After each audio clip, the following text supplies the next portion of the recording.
You see that?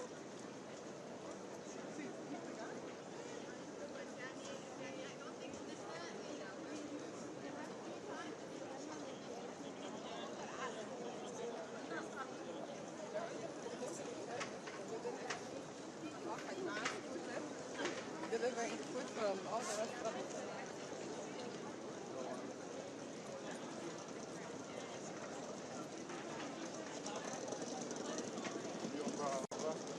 On va jouer le domaine.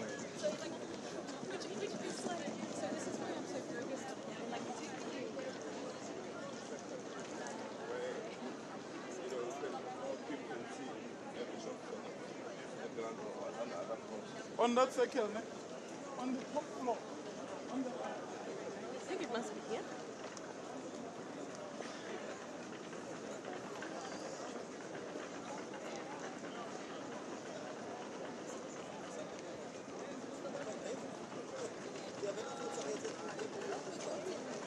حميد. ايش؟ لكن صوته حميد ده.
يا جماعة رويترز مشكلة الهادي كلام بعد بالعافية شوف بعد يقول تعال يا زلمة انت قاعد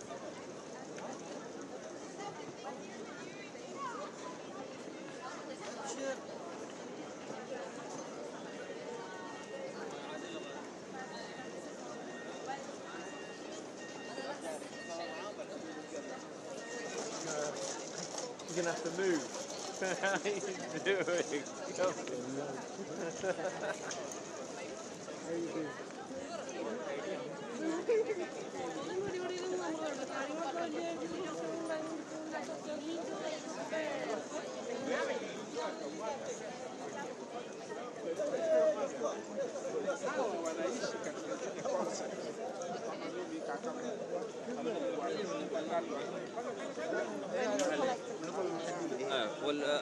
يعني سبونسرنج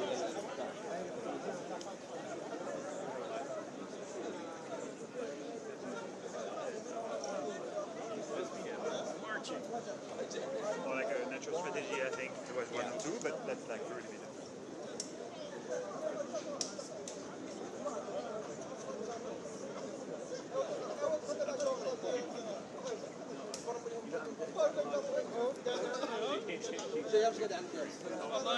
صاحبها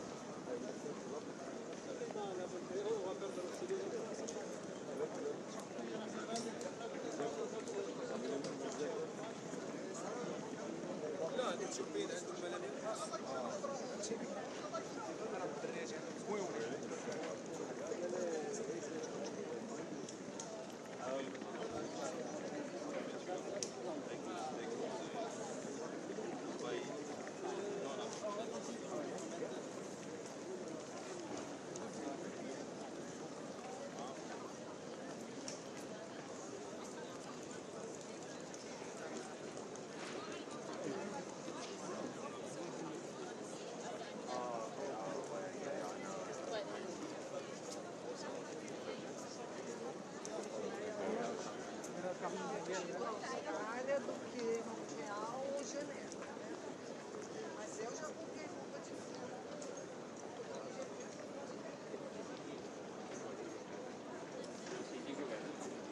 자기 모드는 스트레스.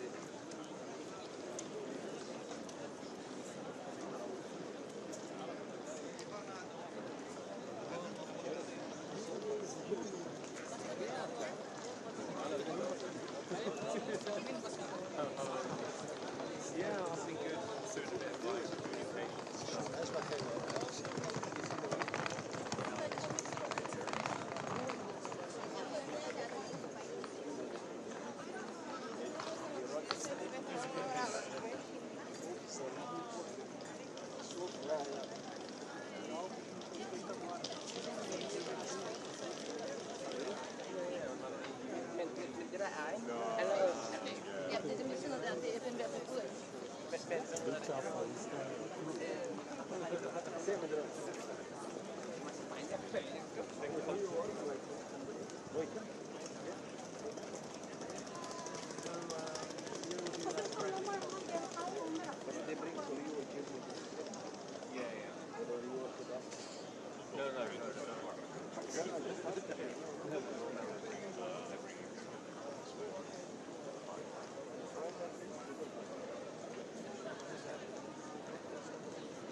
It's a bit boring, but there's less to do.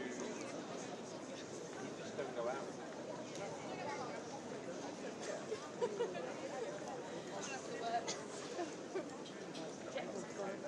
China, Europe.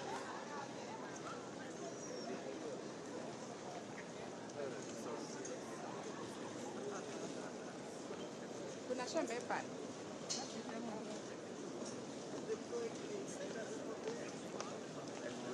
They do the same work, less department. The deal, Alex.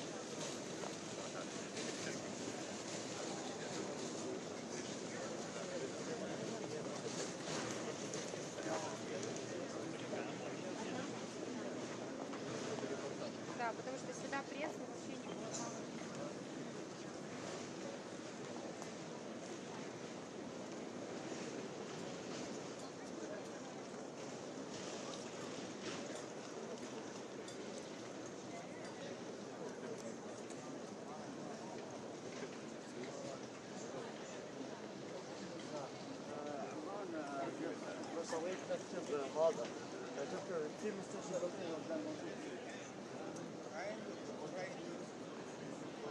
Sometimes you open to repay back and it is Paris club. Yeah.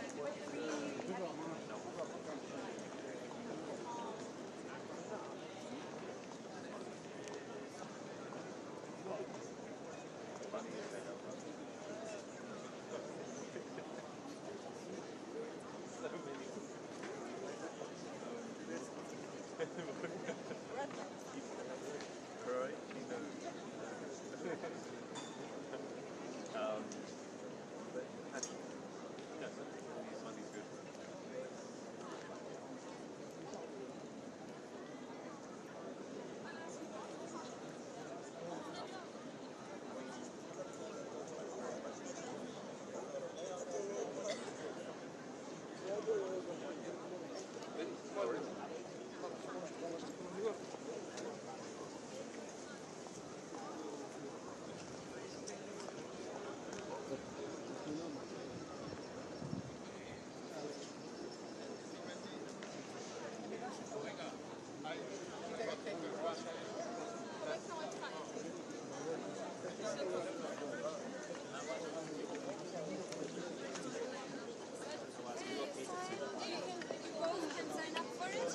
Yeah.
Sting.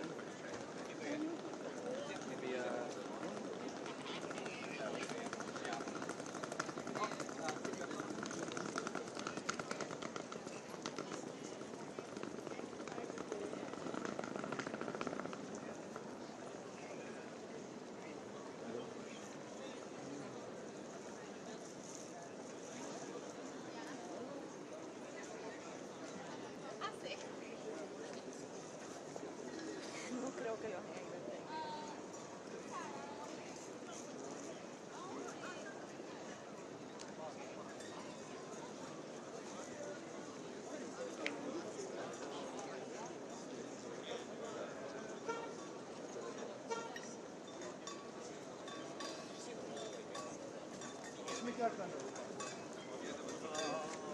Was that just stars? There's more.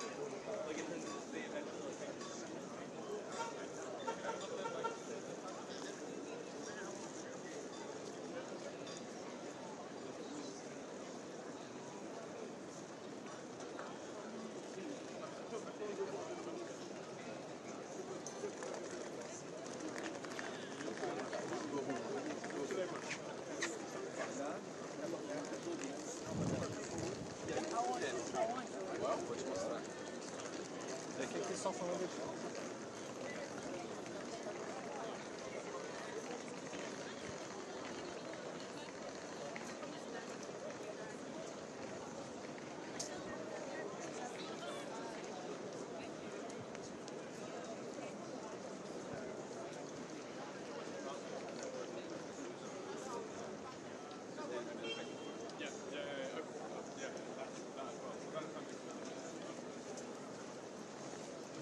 بندور على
Jij?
so I can get some interviews.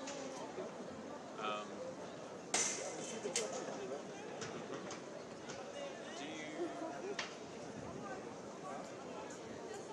Is someone going to get you water?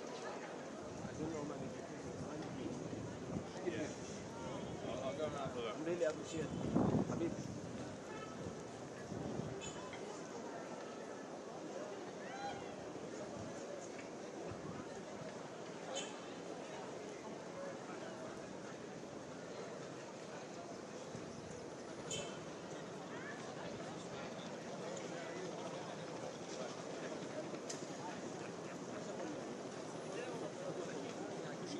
You let them know.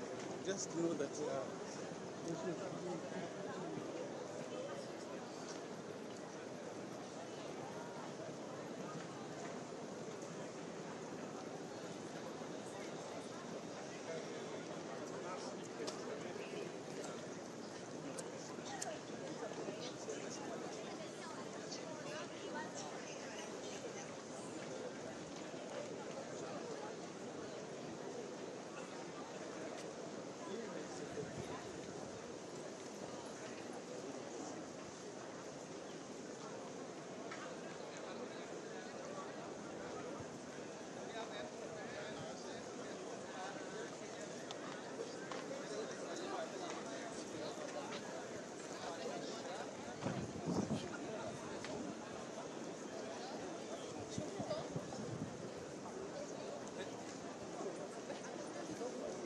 الجزء عايش من لبنان طيارة.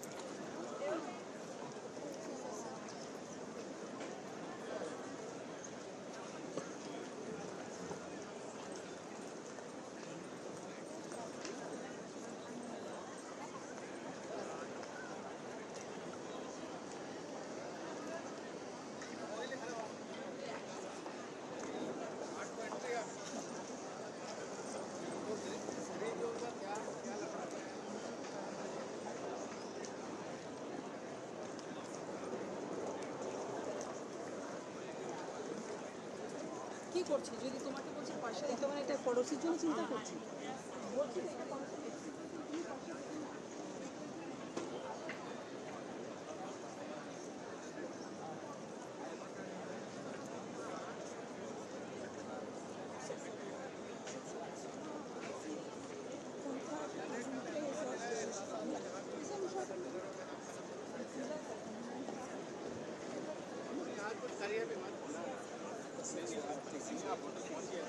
मैं भी बस निकलूंगा मैं आज आया था पास लेने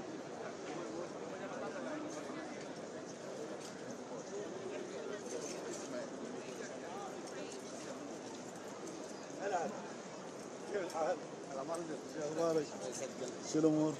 شو الشغل؟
Like it doesn't feel like home journal going on.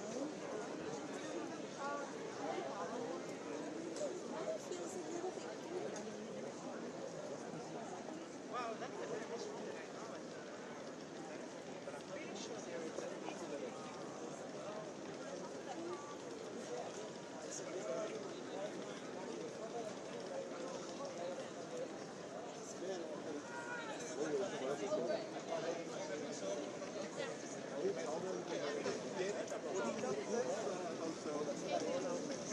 I wouldn't go for it.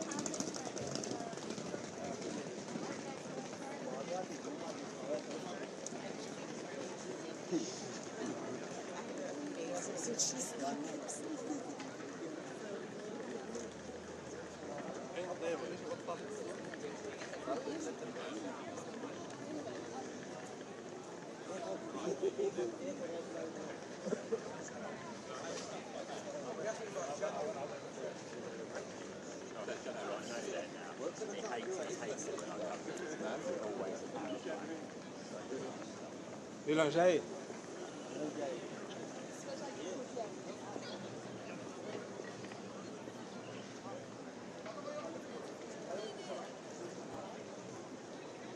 하고 있습니다. 저희 지금 지사님 면담 중이셔가지고 여기서 2명 빠져서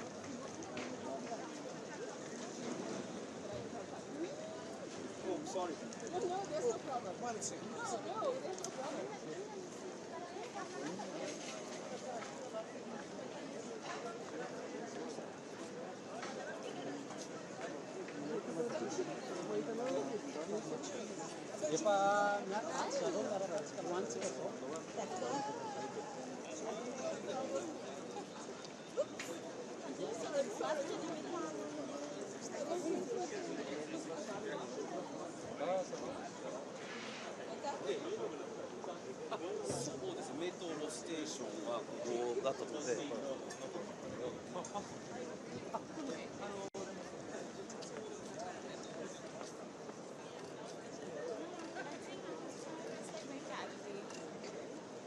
Everyone.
going here. أنا ما أعرف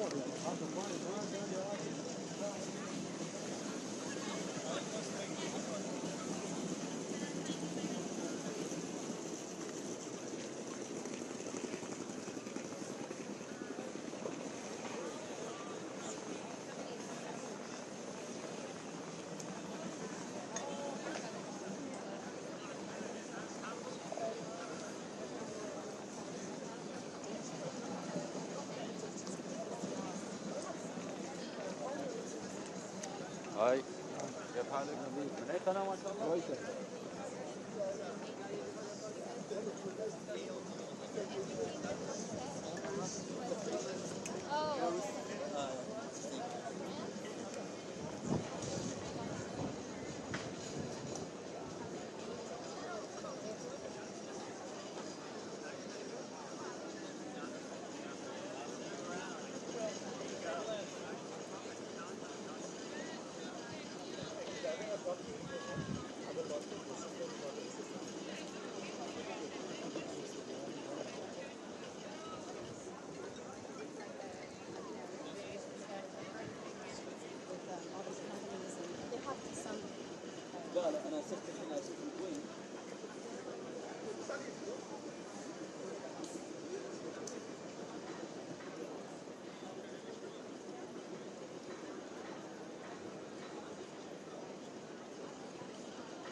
واقفه لابسه اخضر شويه بالظهر.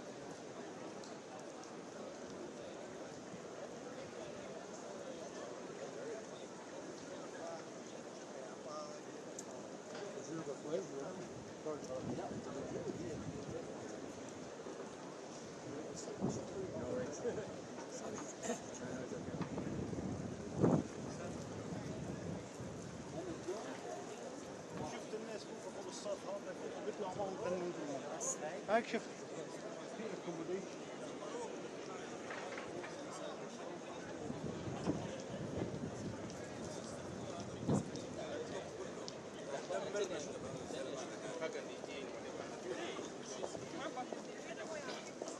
Yeah, I'm full of B1 window.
tá manchado.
And the blind leading the blind now.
Njala ogenda kukola rope zirayo kafunye ku mallo nga bwenkola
在造人，机场飞来哦。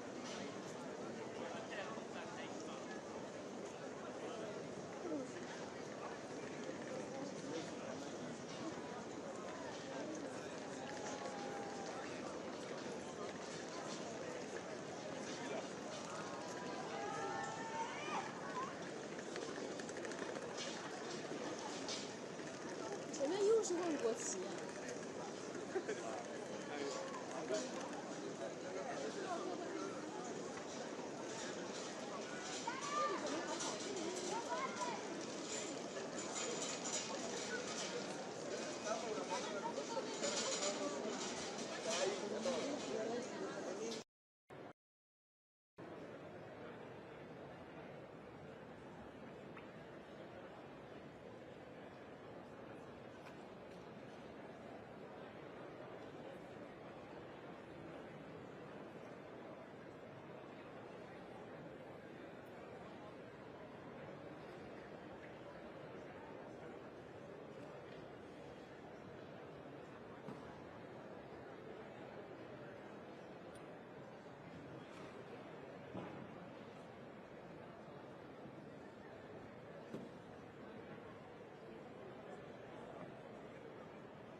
Excellencies, distinguished delegates, ladies and gentlemen, may I please ask you to take your seats in order for us to begin with the opening of Cop28.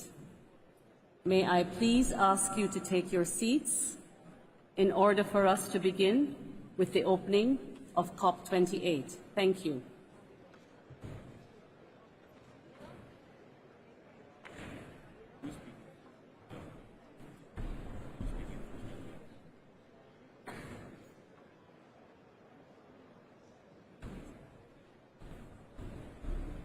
Historique.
distinguished delegates, ladies and gentlemen, honored guests, may I please ask you to take your seats in order for us to begin with the opening of Cop28.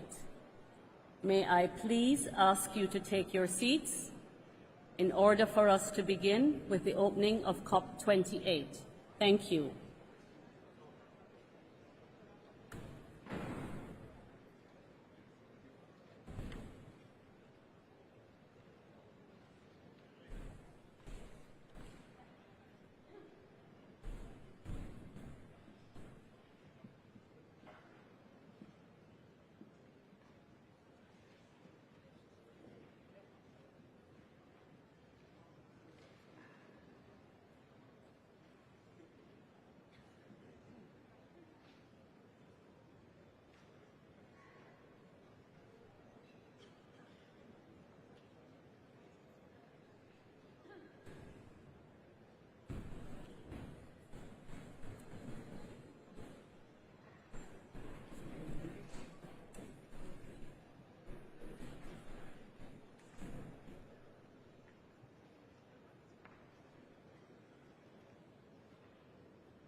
Good afternoon, distinguished delegates. It gives me great pleasure to declare open the 28th session of the Conference of the Parties to the United Nations Framework Convention on Climate Change. Before we formally turn to our agenda, please join me in reflecting on the life and work of two esteemed colleagues of our process who we have lost recently. Pete Betts from the United Kingdom, Salimullah Haq from Bangladesh. Pete was a UK civil servant and veteran climate negotiator who helped deliver the Paris Agreement as the EU's lead negotiator. Over the years, he played a pivotal role in raising global climate ambition. Pete will be fondly remembered for his exceptional ability to build bridges, for his sense of humor, and for his kindness. Salimullah al-Haq was an eminent climate scientist who was recognized by the scientific journal Nature as one of the top 10 scientists in the world. He dedicated his professional career to give voice to those most impacted by climate change and was a member of countless climate negotiators and scientists from the least developed countries who went through his negotiator training workshops. He will be fondly remembered for his endearing smile and his calm yet fierce determination. Please stand for a moment of silence in memory of Pete and Salimullah Haq, as well as all civilians who have perished during the current conflict in Gaza.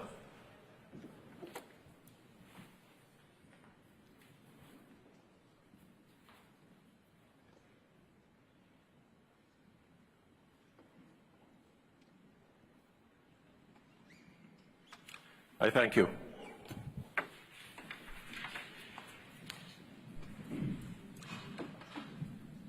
I understand that due to the close relationship with Pete and Salimullah Haq, the United Kingdom, the European Union, Bangladesh, and the least developed countries would like to pay tributes. I give the floor to the United Kingdom.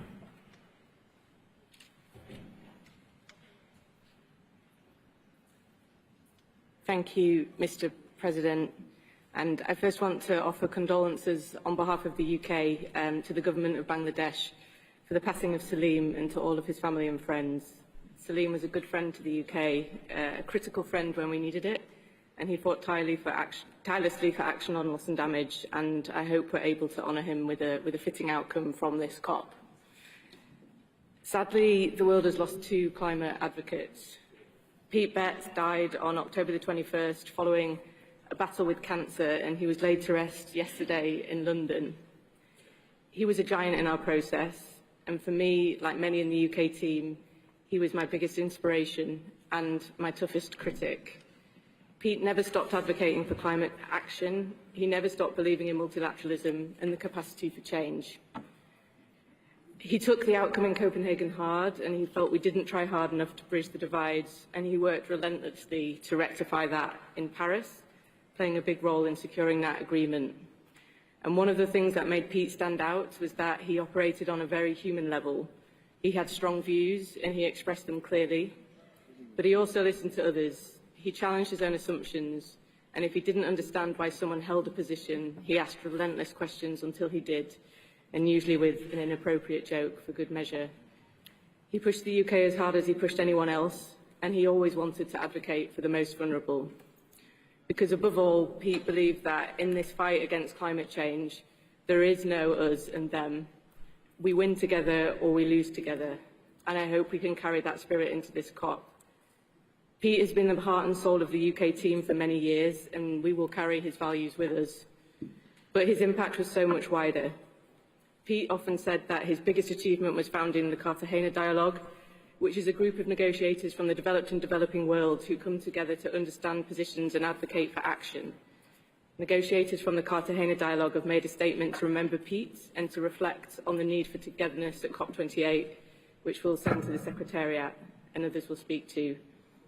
Finally, Pete was proud, he was extremely proud to be an EU lead negotiator and to speak on behalf of so many countries, and he held the EU team incredibly close to his heart, even after the UK had left.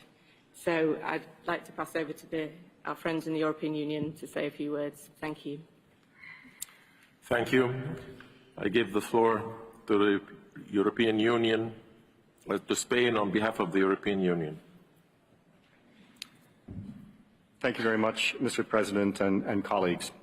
On behalf of the European Union and its 27 member states, and on behalf of the hundreds of Pete's colleagues who worked with him as part of Team EU, we would like to join the United Kingdom in marking his passing, as well as Salim's passing, with gratitude, respect, and sadness. Thank you for providing this moment for us to reflect on his passing and on Salim's. I thank you. I give the floor to Bangladesh.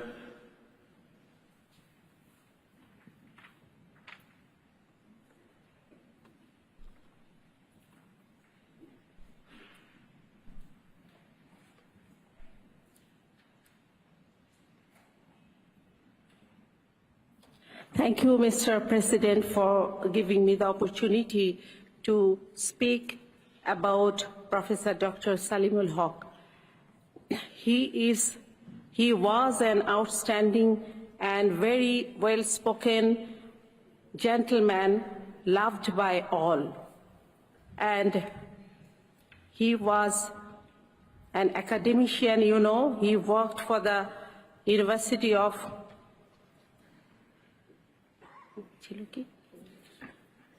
Independent University of Bangladesh, and he established one department to study tertiary level education for environment and climate change, and establish one center dedicatedly for climate change. And we are very happy and proud that he was a Bangladeshi.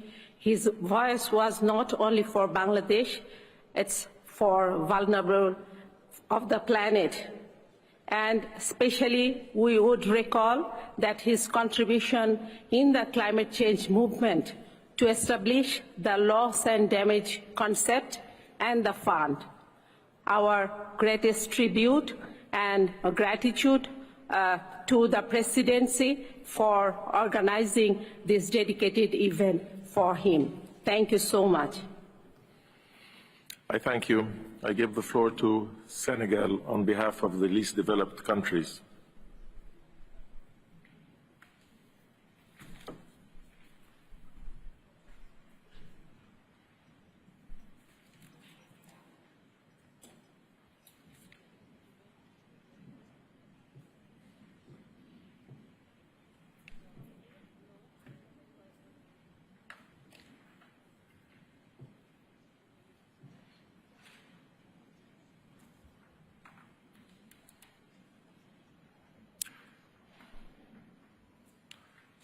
The delegation of Senegal.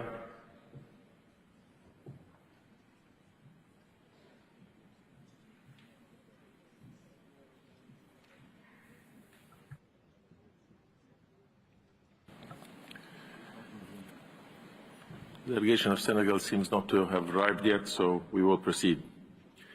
I will now deliver my final comments as COP President.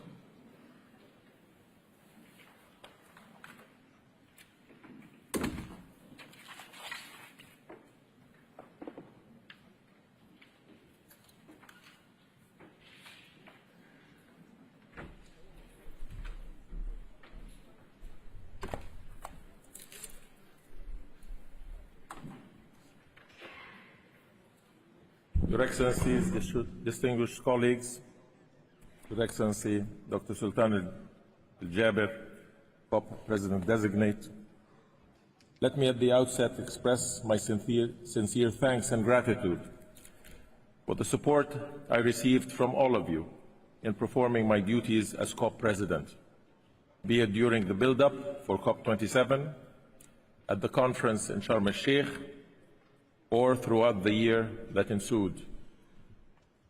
As parties, observers, stakeholders, and civil society, as well as the UNFCCC Secretariat, your help and support was invaluable. As you all know, COP27 convened at a difficult time in the midst of a challenging international context, as the world continued to recover from the impacts of COVID-19, as well as face the compound ramifications of the war in Ukraine.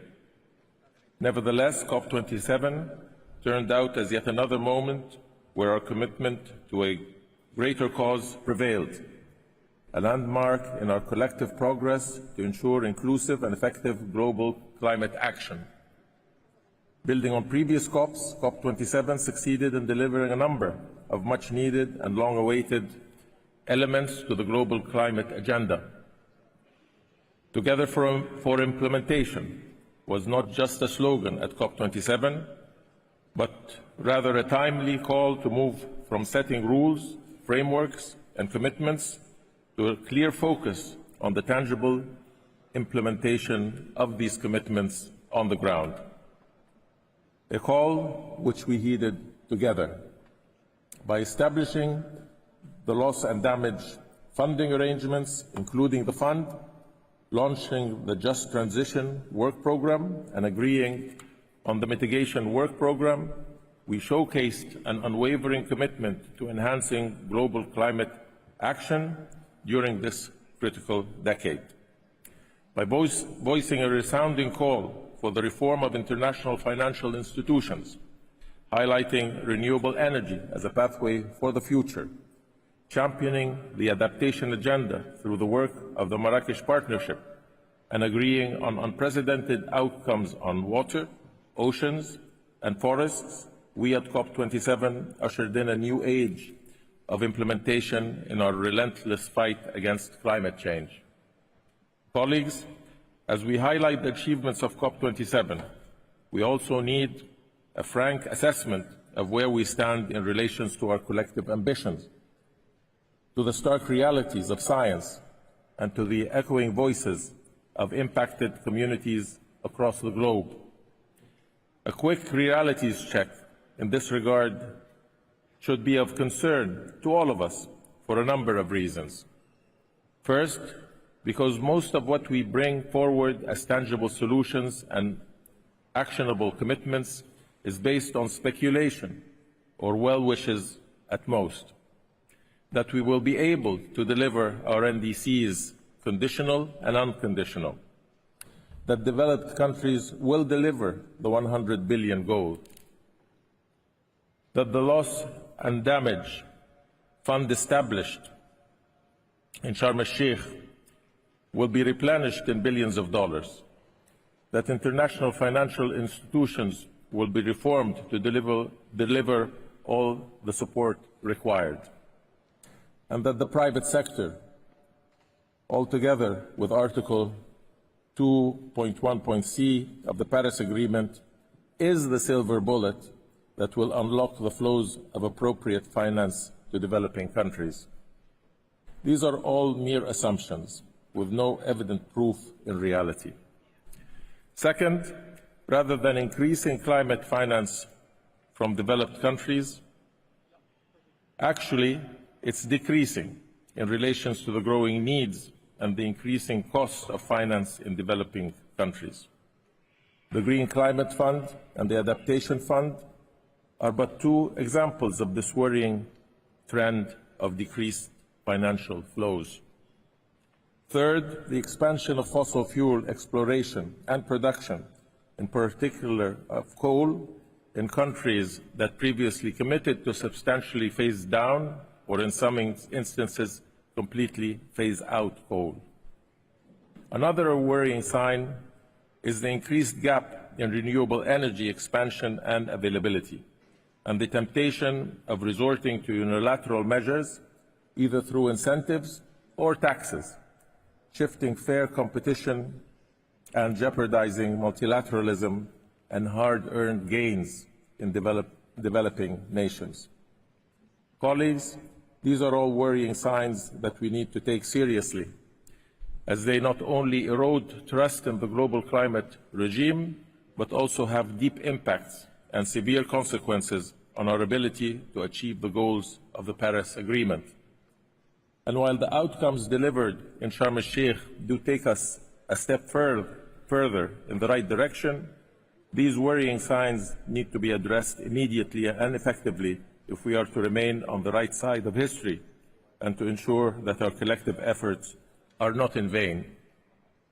As I today perform my very last duty as COP President, and as Egypt hands over the baton of responsibility for global climate actions to the UAE, I am confident that addressing these challenges will be the focus of incoming President Dr. Sultan Al-Jaber and his able team, especially in the context of the global stocktake, as well as the energy and finance pathways of Cop28. I trust that under his capable leadership, the global climate action agenda will progress even further, putting us a step closer to achieving our targets. Once again, I thank you, and I wish you all a very fruitful COP28. Thank you very much.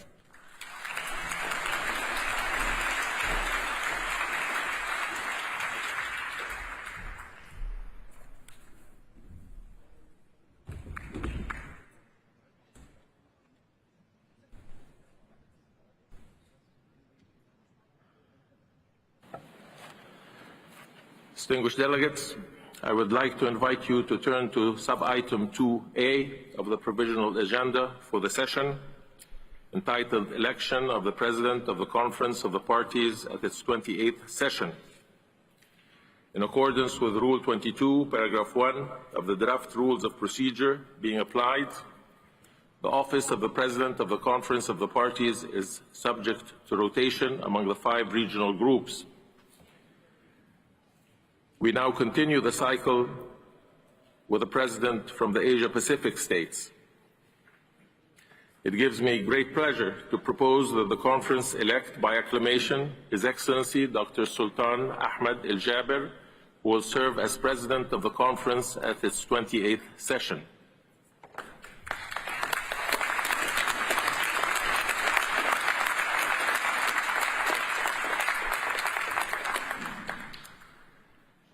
I declare His Excellency Dr. Sultan Ahmed Al-Jaber elected President of the 28th session of the Conference of the Parties.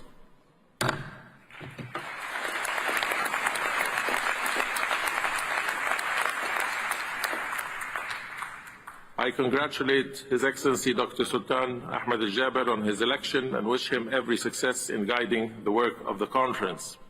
I would now like to invite His Excellency Dr. Sultan Al-Jaber to take his seat at the podium.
Simon, for everything.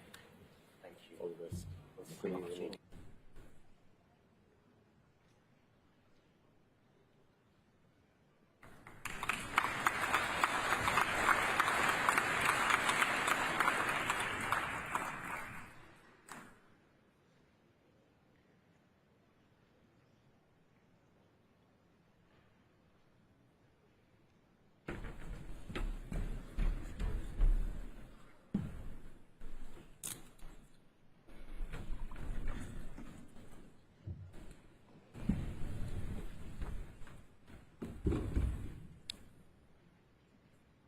بسم الله الرحمن الرحيم. السلام عليكم، مساكم الله بالخير.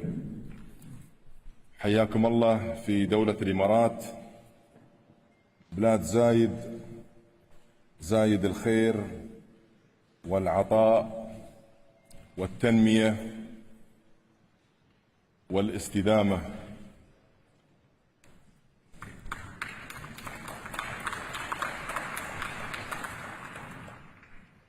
Excellencies,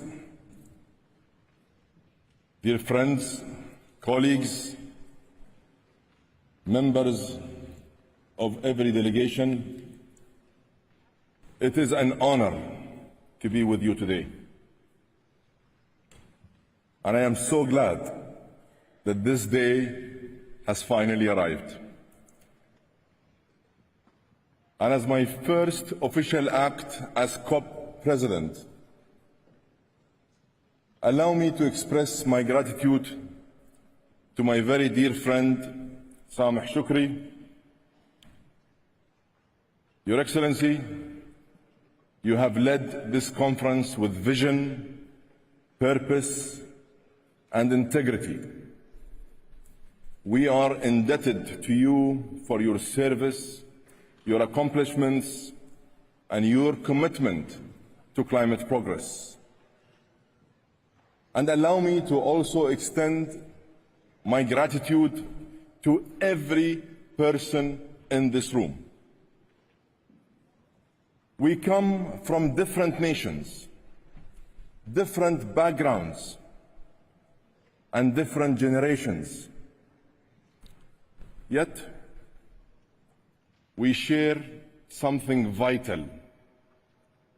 At some point in each of our lives, we all made a choice to help carry the burden of a great responsibility, to raise our hands and bear some portion of the weight on our shoulder. That choice is why we are all here in the United Arab Emirates today. The UAE is deeply proud and humbled to be hosting COP28 at a pivotal time in this critical decade for climate action. We know, as you know, the gravity of this moment. We feel, as you feel, the urgency of this work. And we see, as you see, that the world has reached a crossroads. And yes, since Paris, we have made some progress. But we also know that the road we have been on will not get us to our destination in time. The science has spoken. It has been loud and clear. It has confirmed that the moment is now to find a new road, a road wide enough for all of us, free of the obstacles and the detours of the past. That new road starts with a decision on the global stocktake, a decision that is ambitious, corrects course, and accelerates action to 2030. Through the global stocktake, we have a chance to unite the three core elements of the climate agenda. We can finally bring mitigation, adaptation, and means of implementation, which includes finance, under one umbrella, united around higher ambition, giving clear direction on nationally determined contributions, and connecting everything we agree here to practical action in the real world. Every nation, every sector, and every one of us has an urgent and an immediate role to play. For my part, I pledge that I will run an inclusive and transparent process, one that encourages free and open discussion between all parties. I ask you to start this COP with a different mindset. I ask you to adopt a different way of thinking. And I ask you to be flexible. We must ensure that this COP delivers the most ambitious global stocktake possible. So let's work efficiently. Let's agree on the agenda and move to text quickly. Please.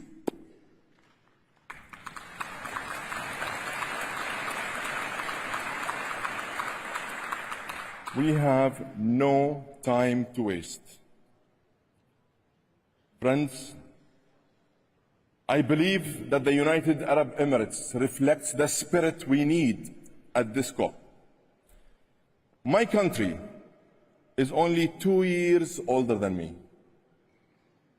And that makes it a young country, in fact, a very young country. It is a nation that rose up from the desert through the vision and foresight of our late founding father, Sheikh Zayed bin Sultan Al Nahyan, and the conviction and aspiration he passed on to the generations that followed. And now, 52 years later, just look around. We may be a young nation, but we have big ambitions and hold fast to principles like collaboration, optimism, true partnership, determination, and commitment. These are the ingredients that make up the DNA of the United Arab Emirates. And it's these core values of trust, purpose, partnership, and pragmatism that I believe must define the DNA of Cop28. That means it is essential that no issue is left off the table. And yes, as I have been saying, we must look for ways and ensure the inclusion of the role of fossil fuels.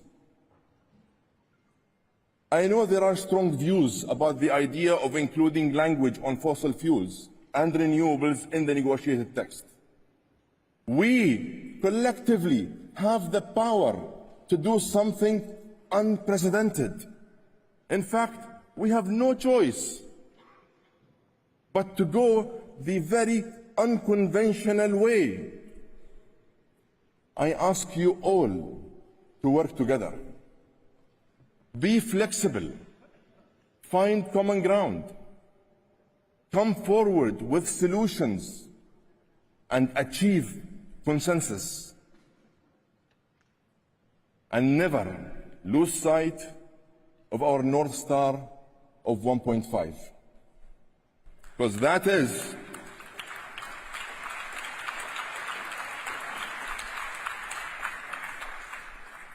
that is what I am going to stay laser focused on.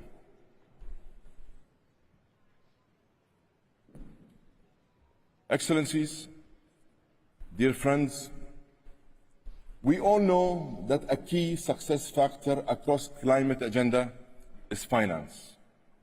And for too long, finance has not been available, accessible, or affordable. This presidency is committed to unlocking finance to ensure that the Global South does not have to choose between development and climate action.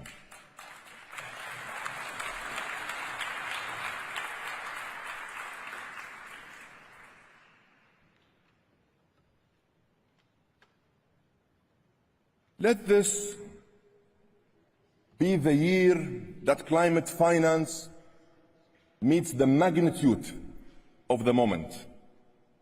Let this be the COP where we deliver on our promises, from the 100 billion to loss and damage. And on loss and damage, I know how important this issue is to the parties, particularly to the most vulnerable. What began in Sharm el-Sheikh and what was given critical momentum and traction in Abu Dhabi earlier this month must now be delivered and actioned here in Dubai.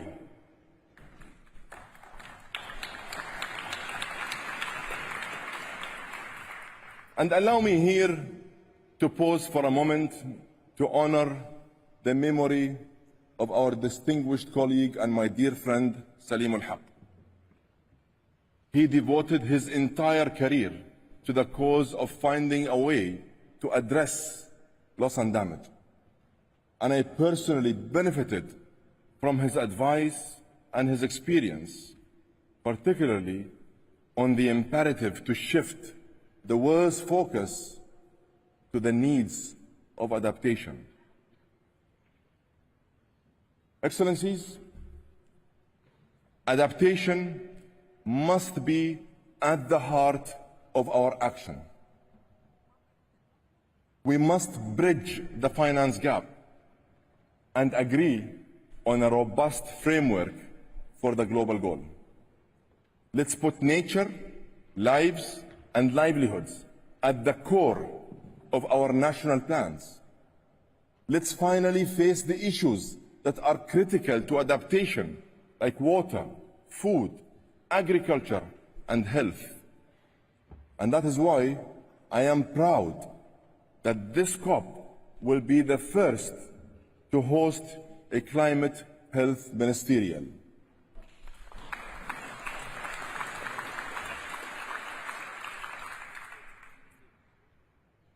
Colleagues, I want this COP to be the COP that maximizes momentum on mitigation.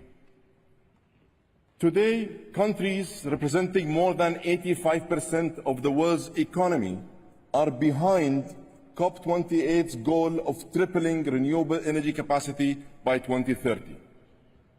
And we are reaching critical mass on the goal to double energy efficiency by 2030. This is how we will transition away from unabated coal. Let me also encourage countries to establish net zero methane emission targets as part of their next round of NDCs. Zeroing out methane emissions can make a huge impact in the shortest time frame. Colleagues, and let history reflect the fact that this is the presidency that made a bold choice to proactively engage with oil and gas companies. We had many hard discussions. Let me tell you, that wasn't easy. But today, many of these companies are committing to zero methane emissions by 2030 for the first time. And now, many national oil companies have adopted net zero 2050 targets for the first time. And I'm grateful that they have stepped up to join this game-changing journey. But I must say, it is not enough. And I know that they can do much more. They can lead the way. And them leading the way will ensure that others follow and catch up. At the same time, as part of this presidency's action agenda, we are engaging with other high-emitting sectors like heavy transportation, aluminum, steel, and cement, all in an effort to accelerate decarbonization at scale. I'm calling on all industries to engage, to innovate, to modernize, and invest in clean technologies. Colleagues, my friends, my partners, the next 2 weeks will not be easy. Let's remember, our task is not only about negotiating text or putting words on paper. It is about improving lives. It is about people. From the students I met in Bangladesh to the young entrepreneurs I saw in Nairobi, to indigenous communities I visited in the Amazon basin. All of us want and need the same things: clean air, clean water, healthy food, economies, and opportunities for ourselves and our families. And of course, we want a safe and a secure future. Is that too much to ask? Excellencies, ladies and gentlemen, my friends and my partners, we all made a choice to be here at this time. We understand the gravity of the situation, and I know that we all respect the science. Today, we need to follow through. Take that new road, and let's bring everyone on board with us. If we want to accelerate progress across the climate agenda, we must apply a positive can-do vision to get a GST decision with the highest ambition. We must translate the negotiated outcomes into real results in the real world. And we must use the next 2 weeks wisely. Take a no-nonsense approach with no delays. Let's restore faith in multilateralism. Let's bring back the lost trust in multilateralism. And let's deliver some good news to the world that really needs it today. And friends, I'll be right there, at your side, every step of the way. I will roll up my own sleeves alongside you. Let's rise above our differences to make the difference for future generations. Right now, here in the United Arab Emirates, I'm calling you all to unite, to act, and to deliver. I thank you.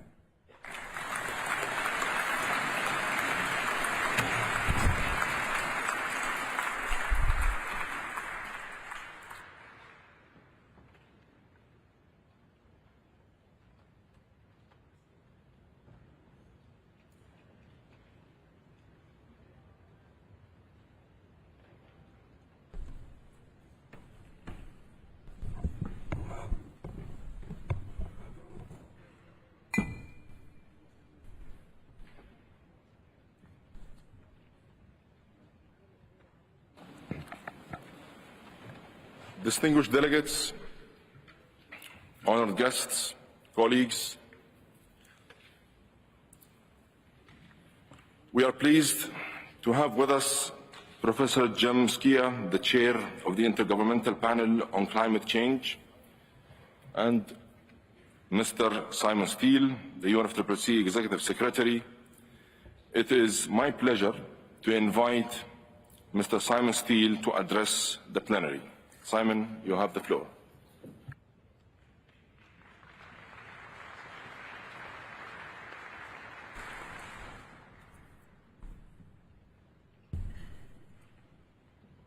Excellencies, delegates, colleagues, ladies and gentlemen, let me first thank our Egyptian friends for their stewardship over this last year as they hand over this heavy responsibility to our Emirati colleagues.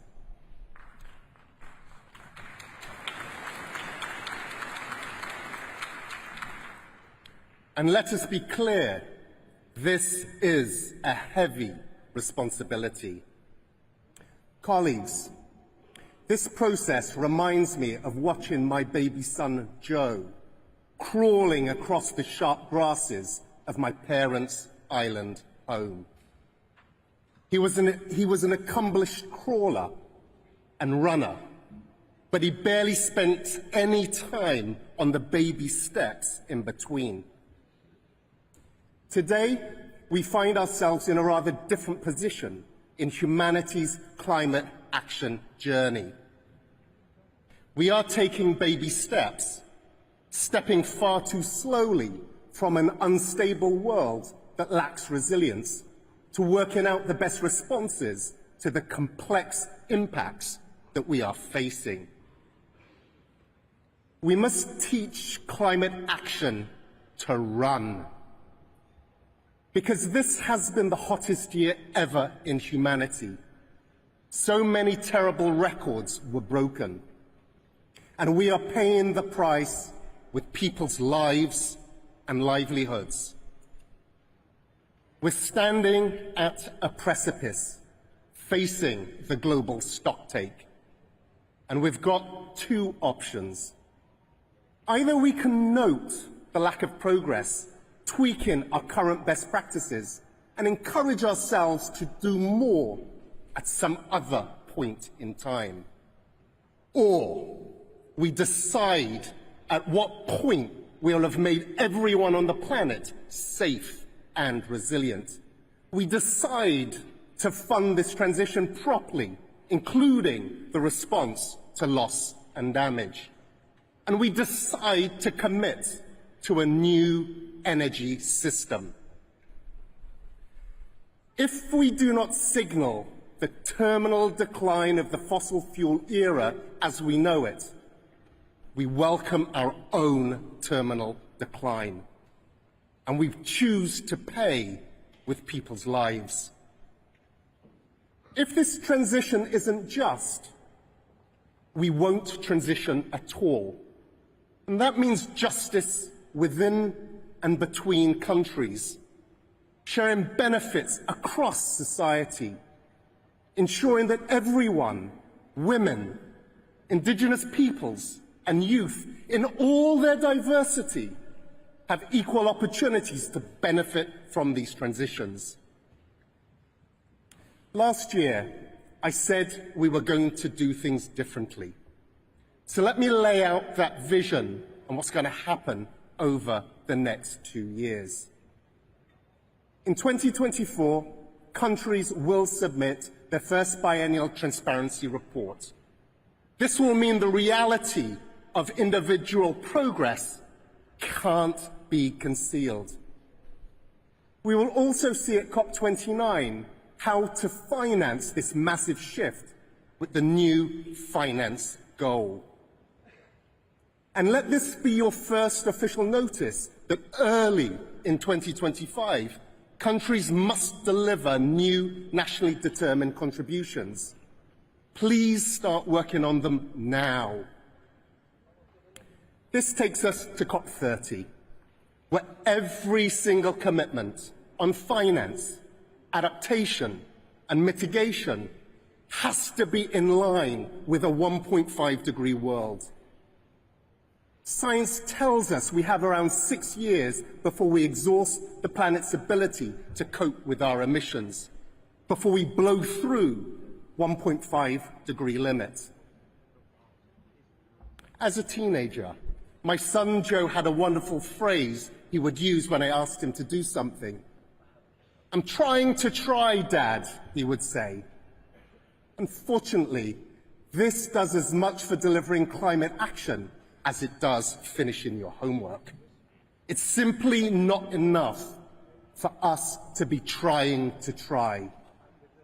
And I'm not using my son as an example to suggest that it's his generation's responsibility to save us from the scourge we face.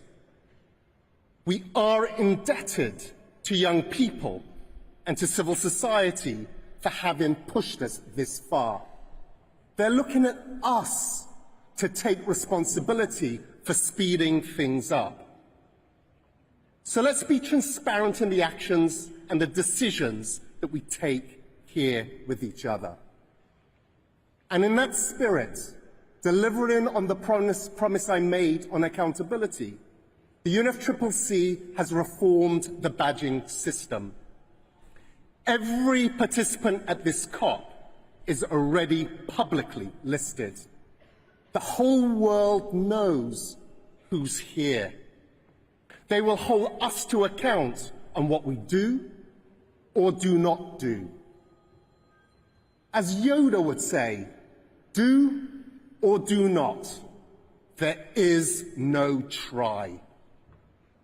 Yes, this is the biggest COP yet, but attending a COP does not tick the climate box for the year. The badges around your necks make you responsible for delivering climate action here and at home. To further ensure accountability, I'm committing the UNFCCC to tracking all announcements made and initiatives launched, so that long after the cameras have gone, we can ensure our promises continue to serve the planet.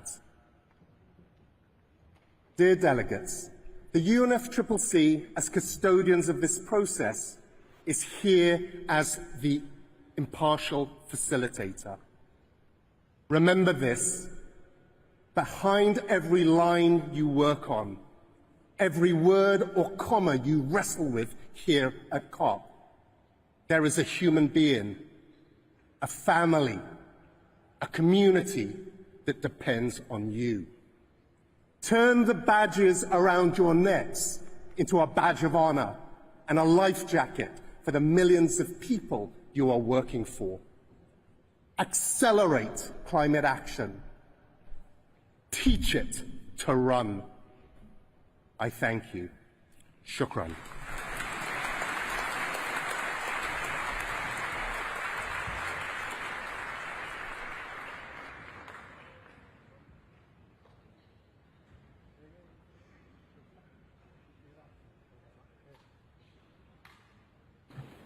Thank you, Simon. I welcome Professor Jamskia and congratulate him on his election as the new chair of the IPCC. Professor Skia comes with extensive experience and expertise on climate science and will be leading the IPCC through its 7th assessment cycle. I invite Professor Skia to address the plenary. Professor Skia, you have the floor. Thank you very much. Excellencies, distinguished delegates, ladies and gentlemen, I'm honoured to address the opening of Cop28 on behalf of the Intergovernmental Panel on Climate Change, the IPCC, and we are thankful to the UEA government and the UNFCCC for their careful preparation of the conference and for their generous hospitality. IPCC's scientific assessments are ever clearer and more certain about climate change, its impacts and future risks, and options for adaptation and mitigation. Our planet has warmed by more than 1 degree Celsius since the pre-industrial era as the result of burning fossil fuels, deforestation, and the unsustainable use of resources. Human activity has led to changes in the Earth's climate of a magnitude that are unprecedented over centuries and thousands of years. Climate impacts, some of them irreversible, are widespread, rapid and intensifying, from the poles to the tropics and from the mountains to the oceans. And without immediate and deep emission reductions across all sectors, we will not meet the goals of the Paris Agreement. The UNEP GAP report released a few days ago shows that we are headed towards global warming of 3 degrees Celsius if we carry on with our current policies. And let us not forget the gap in terms of adaptation and financing. But there are some promising signs of climate action. In some countries, there have been sustained emissions reductions, and these have helped to bend the rising trend in emissions globally. And in the past decade, there have been sustained decreases in the costs of renewable energy. Our assessments have identified multiple options to reduce greenhouse gas emissions and adapt to climate change. And these can be implemented right now, but they need to be scaled up and mainstreamed through policies and increased financing. Now, the IPCC is gearing up for its 7th assessment cycle, and in less than 2 months, our 195 member governments will take decisions on the programme of work for the rest of this decade of climate action. Our aspiration is to make effective use of the best available science to deliver focused, policy-relevant reports, and to do so in an inclusive fashion that represents all perspectives. As the chair of the IPCC, I can reassure you that the scientific community is poised, using the resources available to it, to support the outcomes of Cop28 in shaping climate action based on science. But finally, let us recall, science by itself is no substitute for action. I thank you.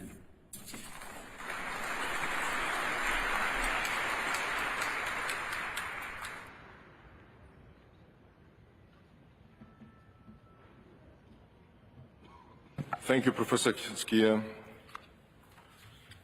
Excellencies, distinguished delegates, this brings us to the end of the opening ceremony of COP28. Delegates, please remain in your seats. We will continue with the first plenary meeting of COP28, followed by the first plenary meeting of CMP 18 and the first plenary meeting of CMA 5.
Distinguished delegates, I invite the COP to turn to sub-item 2B of the Supplementary Provisional Agenda, Adoption of the Rules of Procedure.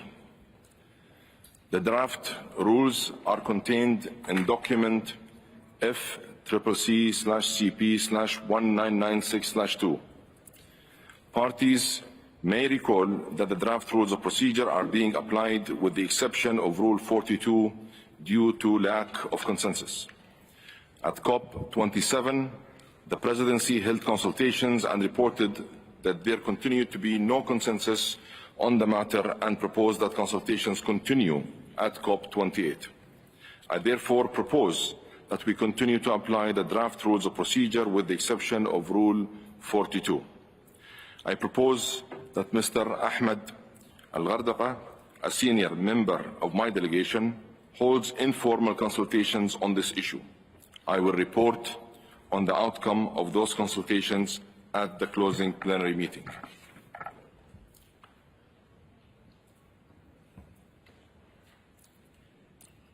Hearing no objection, it is so decided.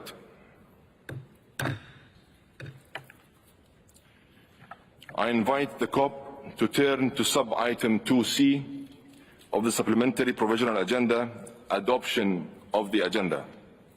I would like to express my deep appreciation to all parties for their flexibility, support, and commitment to reaching agreement on the adoption of the agendas and launch of work swiftly and smoothly, and to deliver a successful and ambitious outcome of this conference. Together with the COP27 presidency and the chairs of the subsidiary bodies, we held a series of consultations and bilateral meetings with negotiating groups and parties on the adoption of the agendas of the governing and subsidiary bodies. On Monday, 27 and Wednesday, 29th of November, we also convened heads of delegation meetings on the adoption of the agendas. Throughout these consultations, parties expressed a range of views and a common desire to initiate proceedings swiftly.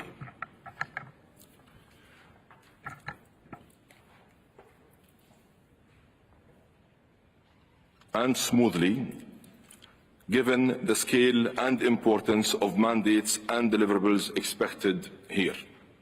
The items proposed by parties to be included in the agendas reflect genuine concerns of parties and were proposed in a constructive spirit. They are all important issues, and my team and I took great care to ensure that all views were heard.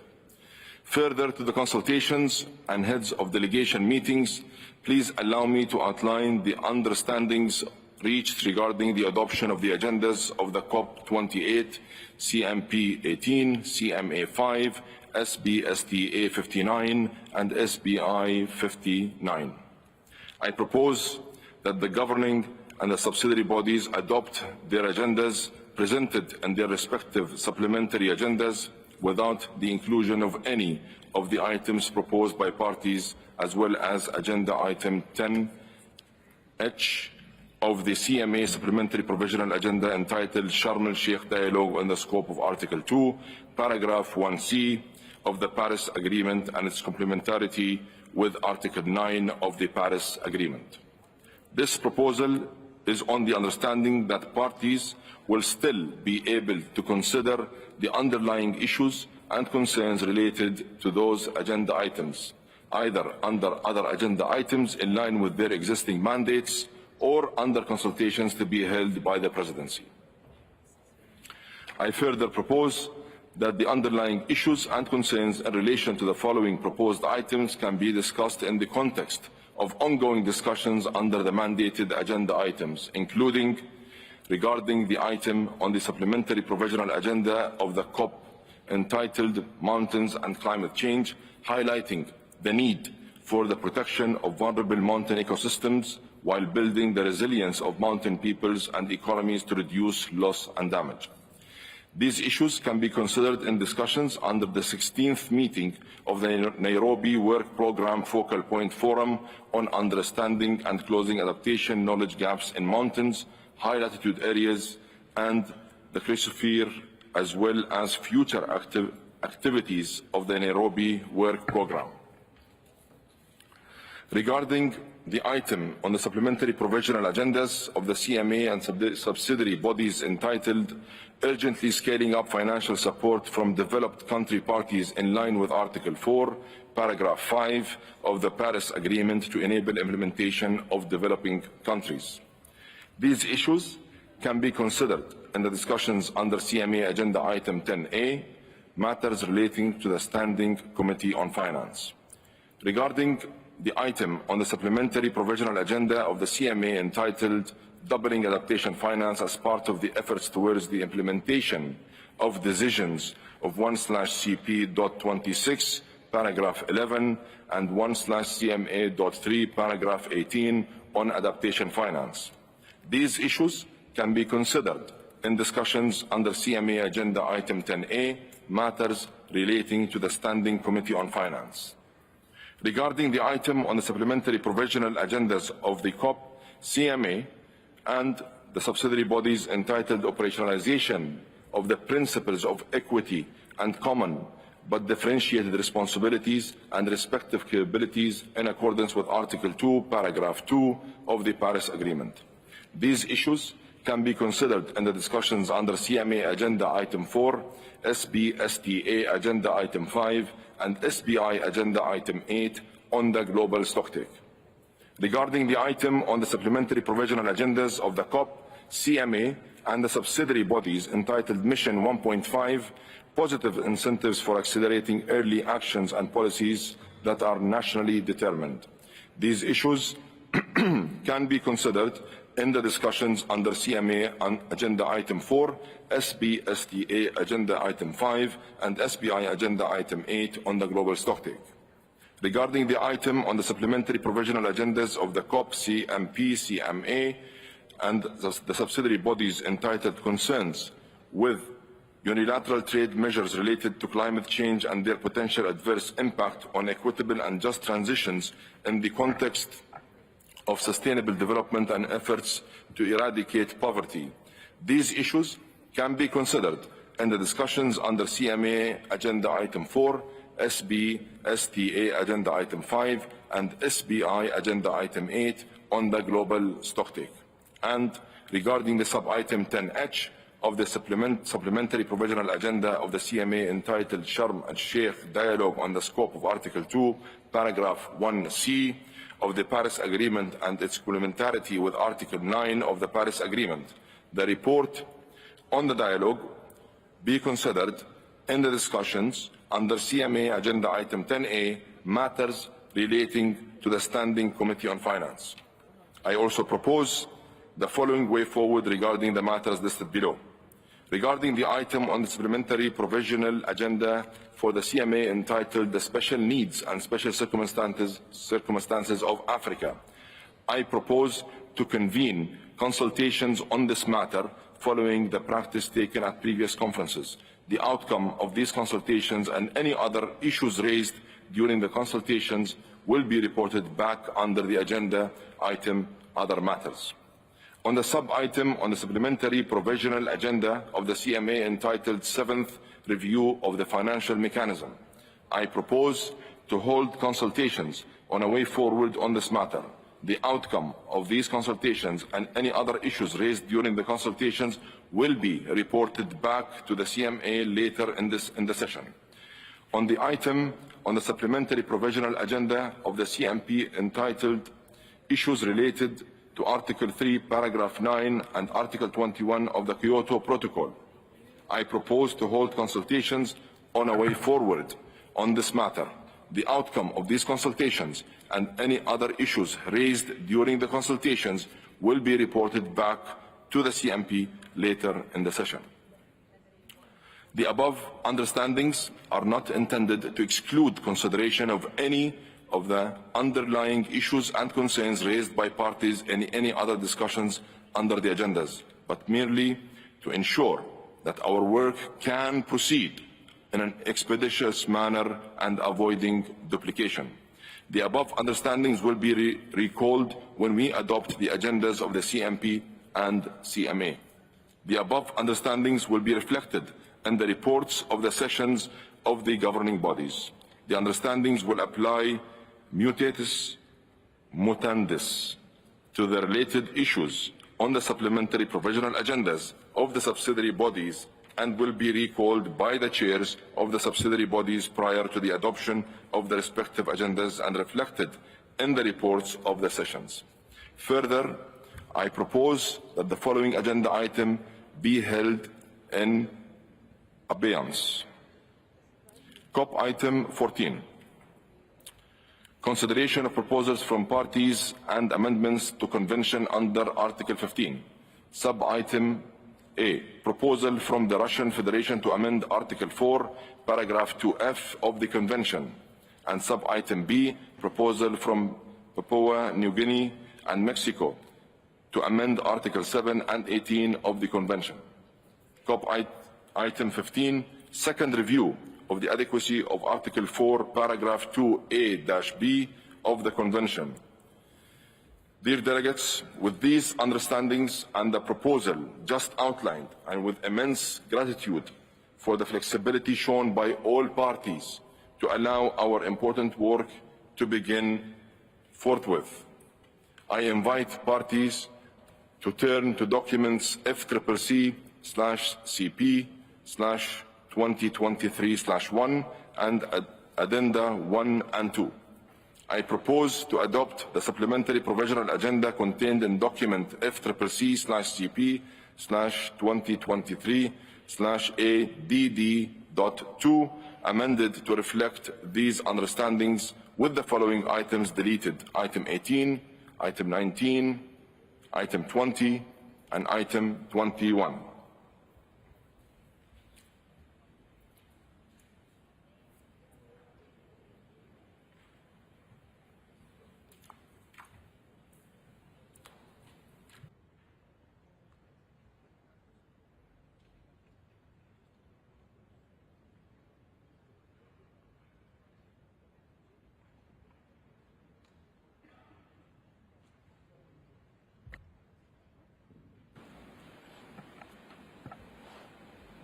I hear no objections.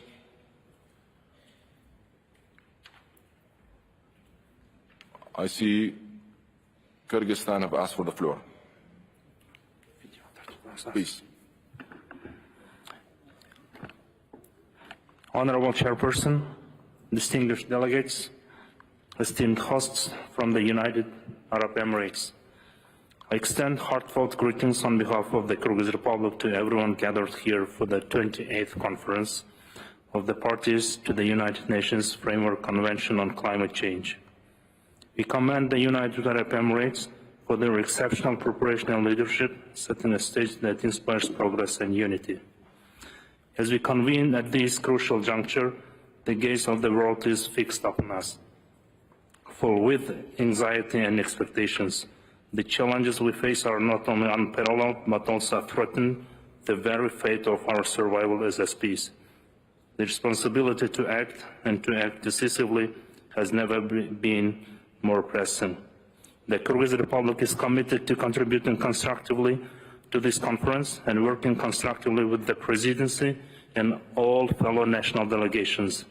Our focus aligns with the broader global agenda, yet we bring to the table a perspective shaped by our unique geographical and environmental circumstances.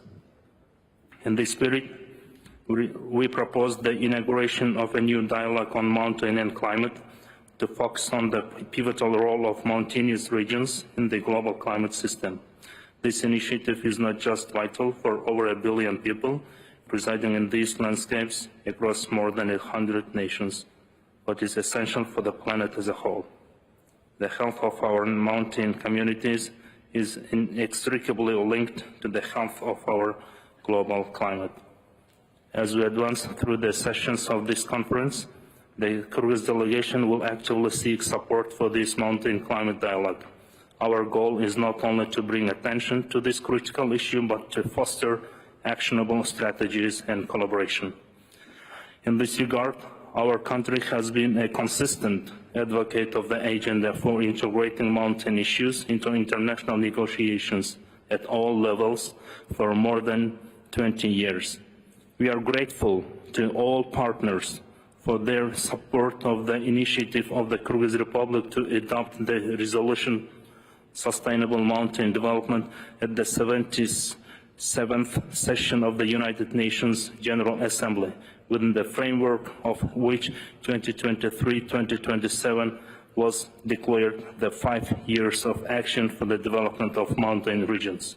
In implementation of this initiative, we look forward to the support of not only mountainous countries, but also of all other countries in the implementation of the adopted Global Action Plan under this resolution of the UN General Assembly, since mountains are water towers that provide water to around 2 billion people.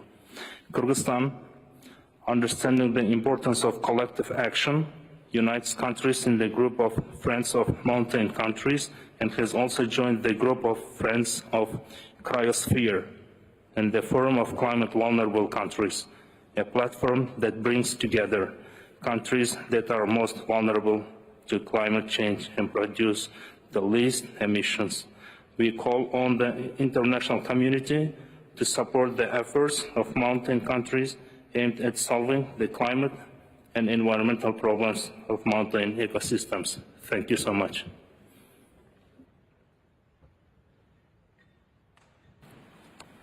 Thank you, Kyrgyzstan, for your kind words and your initiative. I see that Bhutan has requested the floor. Bhutan, you have the floor.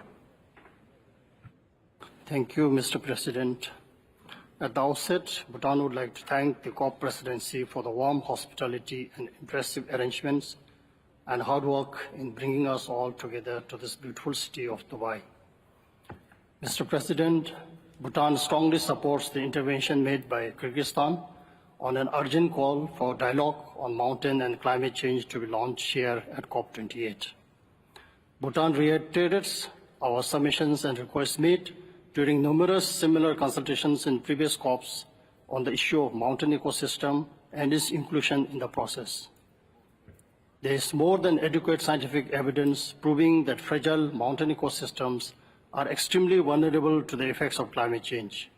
We are already witnessing irreversible damage due to the changing climate in the Himalayan mountain ecosystems and live in constant fear. In fact, during pre-COP last month, in Bhutan, there was a displacement of an iceberg causing a glacial lake outburst, knocking the site of the lake wall and releasing about 2 million cubic meters of water to rush down the valley. The IPCC report confirms that the rate of ice sheet loss increased by a factor of 4 in the last 3 decades. The unprecedented pace of glacier retreat at the global scale is more alarming in the Himalayas. Even if global warming is limited to 1.5 degrees Celsius, 1/3 of the glaciers in the Hindu Kush Himalayan region will disappear by the year 2100. And as you all know, this is the best case scenario where the world manages to limit warming to 1.5 degrees centigrade and avoid the worst impacts of climate change. The high-impact climate events are stressing vulnerable sectors such as agriculture, energy, biodiversity, forests, food security, infrastructure, public health, and development. The livelihoods of our people are at stake. The impacts of melting glaciers are not only limited to the mountainous regions, but to downstream regions. Rapid ice sheet melt could lead to catastrophic sea level rise even before the end of the century. The IPCC report confirmed that combined ice sheet and glacier mass loss contributed to 42% of this global mean sea level rise from 2006 to 2018. This will result in the extinction of small islands and mountain habitats. Mr. President, colleagues, I wish to emphasize that we contribute the least to climate change, but ironically hit the hardest with its impacts. The world has witnessed our leadership on the environmental fronts. For instance, Bhutan has communicated an ambitious revised NDC and reaffirmed to remain carbon neutral despite the development challenges we face. And therefore, our ask for this is only reasonable. I thank you, Mr. President. Thank you, Bhutan. I see that Guatemala has requested the floor. Guatemala, you have the floor. Guatemala tiene el honor de hacer esta intervención en nombre de los países de AILAC, Chile, Colombia, Costa Rica, Honduras, Panamá, Paraguay y Perú. Nuestra intervención se encuentra alineada con los mensajes brindados por el representante de Cuba en nombre de los países del Grupo G77 y China. Agradecemos al Gobierno de Emiratos Árabes Unidos por darnos la bienvenida en esta hermosa ciudad de Dubái y por el trabajo que la presidencia entrante de la Cop28 ha llevado a cabo a lo largo de este año. Distinguidas delegaciones, tal y como lo demuestra el sexto informe de evaluación del IPCC, algunas consecuencias de los fenómenos extremos del calentamiento global son irreversibles. Con relación a los temas de adaptación, la expectativa general de AILAC para el CLAS es que contribuya sustancialmente a mejorar la acción y el apoyo a la adaptación basados en la mejor ciencia disponible, evitando y reduciendo futuras necesidades de adaptación y costos, especialmente cuando en algunos casos estamos superando los límites de la adaptación. AILAC trabajará por un marco conjunto que contenga objetivos ambiciosos, metas e indicadores para el GGA a través de un enfoque estructurado bajo el programa de trabajo Glasgow Sharm el Sheikh y contribuir al balance mundial. Respecto a la red de Santiago, AILAC apoya el borrador de texto preparado en la sesión 58 de los órganos subsidiarios como base para las negociaciones. Reiteramos la importancia que la Secretaría de la Red debería ser independiente, tener una amplia presencia regional y nacional a través de la sede y las oficinas de país para brindar de manera equilibrada la asistencia técnica y asegurar que el anfitrión cubra todo el espectro de pérdidas y daños para todos. Sobre el fondo de pérdidas y daños, si bien el resultado del TC5 está lejos de ser perfecto, AILAC considera que el paquete final acordado es el fundamento para salvaguardar el acceso del fondo a los recursos y su operacionalización de manera efectiva. Abogamos por la adopción de las recomendaciones del TC5 sin enmiendas. AILAC destaca la importancia del balance mundial como un resultado fundamental de esta COP. El informe del Grupo de Trabajo Especial sobre la Acción Climática subraya la urgencia de abordar el cambio climático, reconociendo que este podría ser el último informe antes de superar el umbral crítico de los 1.5 grados centígrados. Con especial énfasis en la estrecha ventana de tiempo para aumentar la ambición y la implementación, así como evaluar desafíos y oportunidades del Acuerdo de París, con el fin de proporcionar resultados sustanciales y conclusiones claras para las partes y actores no estatales. AILAC aboga porque se consideren íntegramente los informes de síntesis del diálogo técnico, tratando de no reabrir sus conclusiones y concentrándose en los futuros pasos para la consecución de resultados. Es fundamental que el balance mundial, como base para las transformaciones a futuro y en consecuencia con el ciclo de ambición, incluya una guía en acciones y procesos que acompañen la corrección del curso que debemos implementar basados en la ciencia. Subrayamos la importancia de considerar el impacto intergeneracional de las decisiones sobre el cambio climático y se insta a reafirmar compromisos financieros existentes, así como establecer nuevos objetivos ambiciosos.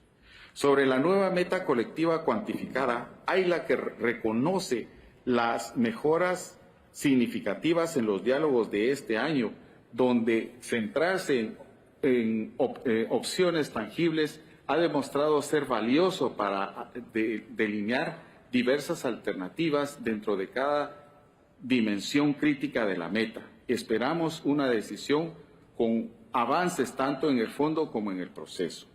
Asimismo, queremos destacar la importancia de seguir compartiendo nuestras diferentes opiniones sobre el artículo 2.1c, destacando su complementariedad con el artículo 9, el cual, al ser uno de los objetivos a largo plazo del Acuerdo de París, puede actuar como facilitador y ampliador de los esfuerzos para hacer la realidad el artículo 2.1a y 2.1e. su puesta en práctica debería reflejar la interconexión de los flujos financieros con la ambición general del acuerdo respecto a mantener el aumento de la temperatura por debajo del 1.5 grados centígrados y generar resiliencia. El desarrollo y transferencia de tecnología son fundamentales, requiriendo capacidades endógenas en países en desarrollo. Para un despliegue exitoso, es esencial el apoyo para superar la falta de financiación y la implementación de resultados tecnológicos. AILA quiere recordar que los enfoques cooperativos incluidos en el artículo 6 del Acuerdo de París todavía requiere decisiones críticas para finalizar la arquitectura completa para la implementación rápida de estos mecanismos, a la vez que aseguren la transparencia y la integralidad ambiental.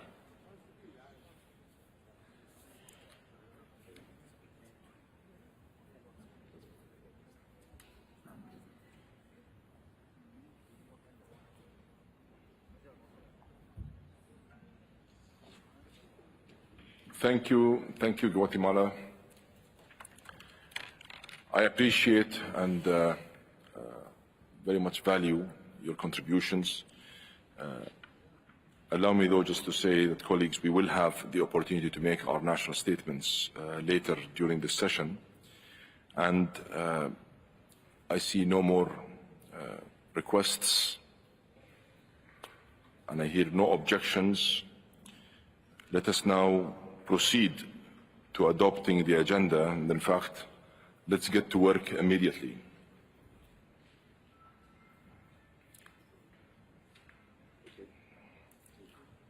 It is so decided.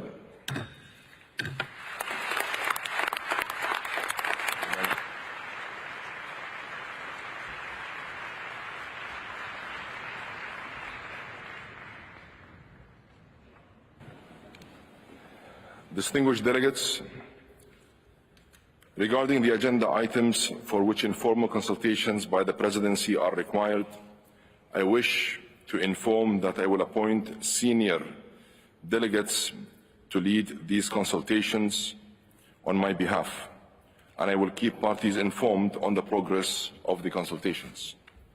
Excellencies, distinguished delegates, allow me once again to express our appreciation to everyone who contributed to the smooth and rapid adoption of the agenda. Our success in launching our work without delay sends an important message of commitment, dedication, and determination to commence our important and urgent work on all items on our agenda. All parties contributed to forging this consensus around the agenda through their flexible and constructive engagement. I invite the COP to turn to sub-item 2D of the agenda, election of officers other than the President. Mohammed Nasr from Egypt has begun consultations on the election of officers to bodies under the Convention, the Kyoto Protocol, and the Paris Agreement. I thank Ambassador Nasr for the work undertaken so far, and I propose that he continues the consultations to finalize the nominations. In accordance with established practice, confirmed nominees to the Bureau will be invited to attend meetings of the Bureau as observers until the elections have taken place. Parties will note that women currently comprise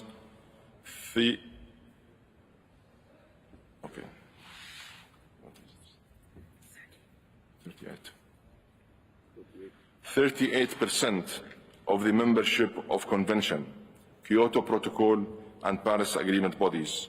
I urge parties to nominate men and women with a view to achieving the goal of gender balance. In light of the high number of outstanding nominations for a large number of officers under the Convention, the Kyoto Protocol, and the Paris Agreement, including for many constituted bodies entrusted with important technical work, I urge parties to intensify efforts to transmit the remaining nominations by the deadline of 8 p.m. GST on Saturday, December 9th. I propose to return to this item at the closing plenary of the COP. I hear no objections, and it is so decided.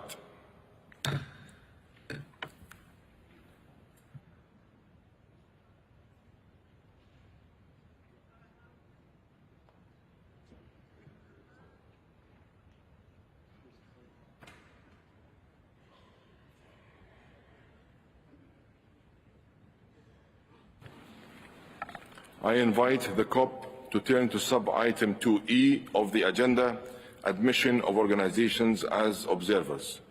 The conference has before it document F/CP/2023/3, which includes a list of IGOs and NGOs that have expressed a wish to participate in the UN F/CP process as observers, and a list of already admitted organizations that legally changed their names due to mergers with other organizations eligible for admission.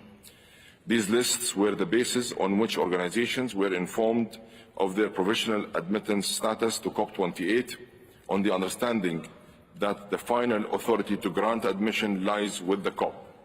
In accordance with the recommendations of the Bureau on this matter, I invite the COP to admit as observers the organizations listed in document F/CP/2023/3.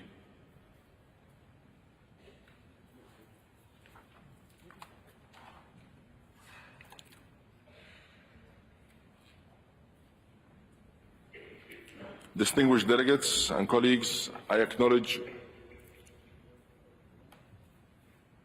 that there is no request.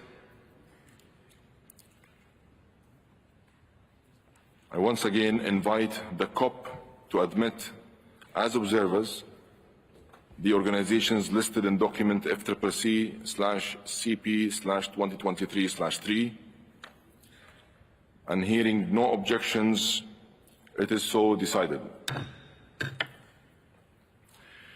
I invite the COP to turn to sub-item. I see Russia requesting the floor. Russia, the floor is yours. Господин председатель, Российская Федерация хотела бы сделать заявление по пункту 2И повестки дня заседания. Обращаем внимание на предоставление статуса наблюдателя при Конвенции двум якобы независимым организациям, которые в действительности управляются и финансируются правительством США. Речь идет о Национальном демократическом институте и об учрежденном Джорджем Соросом фонде «Открытое общество». Широко известно, что в их послужной список входит вмешательство во внутренние дела суверенных государств, организация общественных волнений и протестов. Считаем, что включение этих так называемых независимых НПО в состав наблюдателей направлено на политизацию климатического процесса и чревато нанесением ущерба рабочим переговорам в рамках Конвенции. Кроме того, в очередной раз отмечаем перепредставленность организаций только из определенной группы государств. Рассчитываем, что в будущем вопросу отбора наблюдателей будет уделяться больше внимания. Просим внести данное заявление в протокол заседания. Благодарю вас.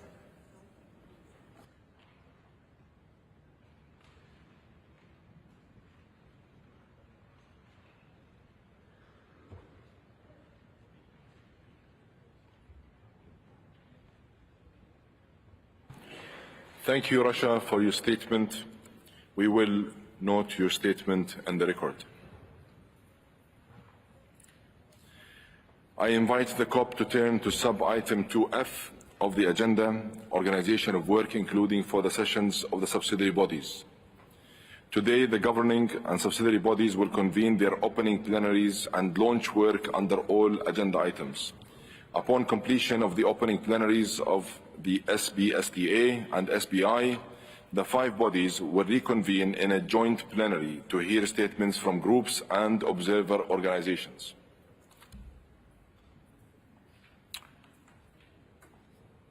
I see that the US have requested the floor. The US, you have the floor.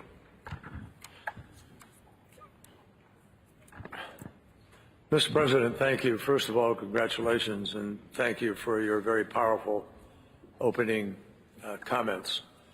Let me just say very quickly, I don't want to take a lot of time on this, but the United States would like to underscore the importance of ensuring access by civil society to Cop28. And we're very convinced that the meaningful participation of climate activists, human rights defenders, and other members of civil society is an indispensable element for success of this conference.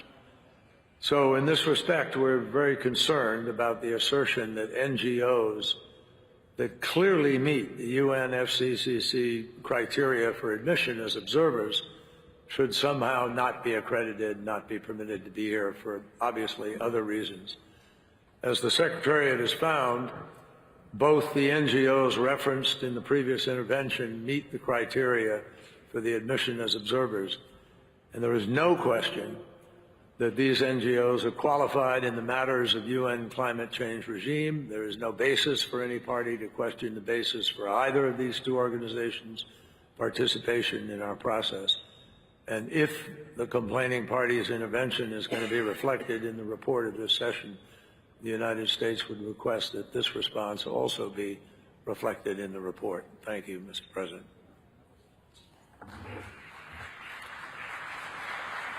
Thank you. Thank you, United States, for your statement. We will note your statement and the record.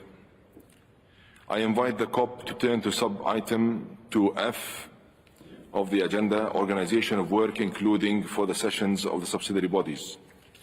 Today, the governing and subsidiary bodies will convene their opening plenaries and launch work under all agenda items. Upon completion of the opening plenaries of the SBSTA and SBI, the 5 bodies will reconvene in a joint plenary to hear statements from groups and observer organizations. Dear colleagues, let me outline how I would like to organize work under the COP. On the following items, which are also on the agendas of the relevant subsidiary bodies, the COP will take appropriate action on the basis of recommendations from the subsidiary bodies.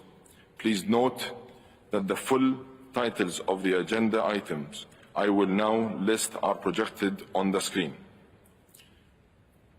Agenda items 4, 5, and 6. 7, as it relates to report of the WIM Executive Committee. Sub-item 8B, as it relates to the second review of the functions of the Standing Committee on Finance. Agenda items 9, 10, 11, 12, 13, including the report on gender composition and the synthesis report on progress in integrating a gender perspective into constituted body processes, and sub-item 16A.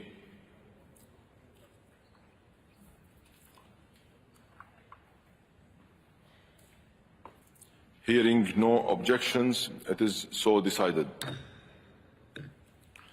Colleagues, on Wednesday, December 6th, the SBSTA and the SBI will conclude their work. I look forward to receiving the outcome of the work of the SBSTA under the leadership of Harry and of the SBI under the leadership of Nabil. After the closure of the SBSTA and the SBI, I will convene a plenary meeting to propose the modalities of work for the second week of the conference. Dear colleagues, tomorrow, Friday 1, December 1st, His Highness Sheikh Mohammed bin Zayed Al Nahyan, President of the United Arab Emirates, will have the distinct honor of welcoming heads of states and government from more than 170 countries to the World Climate Action Summit. The first part of the high-level segment will also take place tomorrow, Friday, December 1st, and will continue on to Saturday, December 2nd, during which heads of state and government will deliver their national statements or statements on behalf of UNFCCC negotiating groups. The high-level segment will resume on Saturday 9th and Sunday 10th of December. During the second week of the conference, we will reconvene the COP to consider decisions and conclusions for adoption.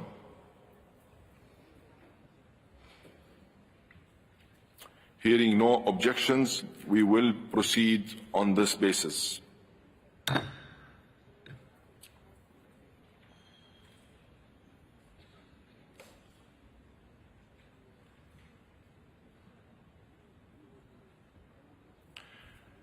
Let's turn to an issue regarding the youth. A priority for the United Arab Emirates for every element of this COP has been inclusion, especially inclusion of those who are most vulnerable and most impacted by the impacts of climate change, such as women, indigenous peoples, children, and youth.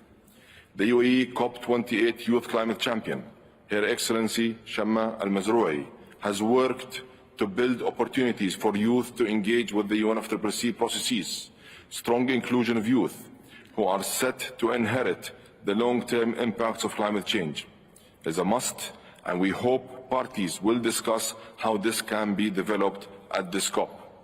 I propose to hold consultations on a way forward on this important issue. I will appoint a senior member of my delegation to lead consultations on this issue. I invite the COP to turn to sub-item 2G, dates and venues of future sessions. In accordance with the principle of rotation among regional groups, the President of COP29 would come from the Eastern European states, and for COP30 from the Latin American and Caribbean states.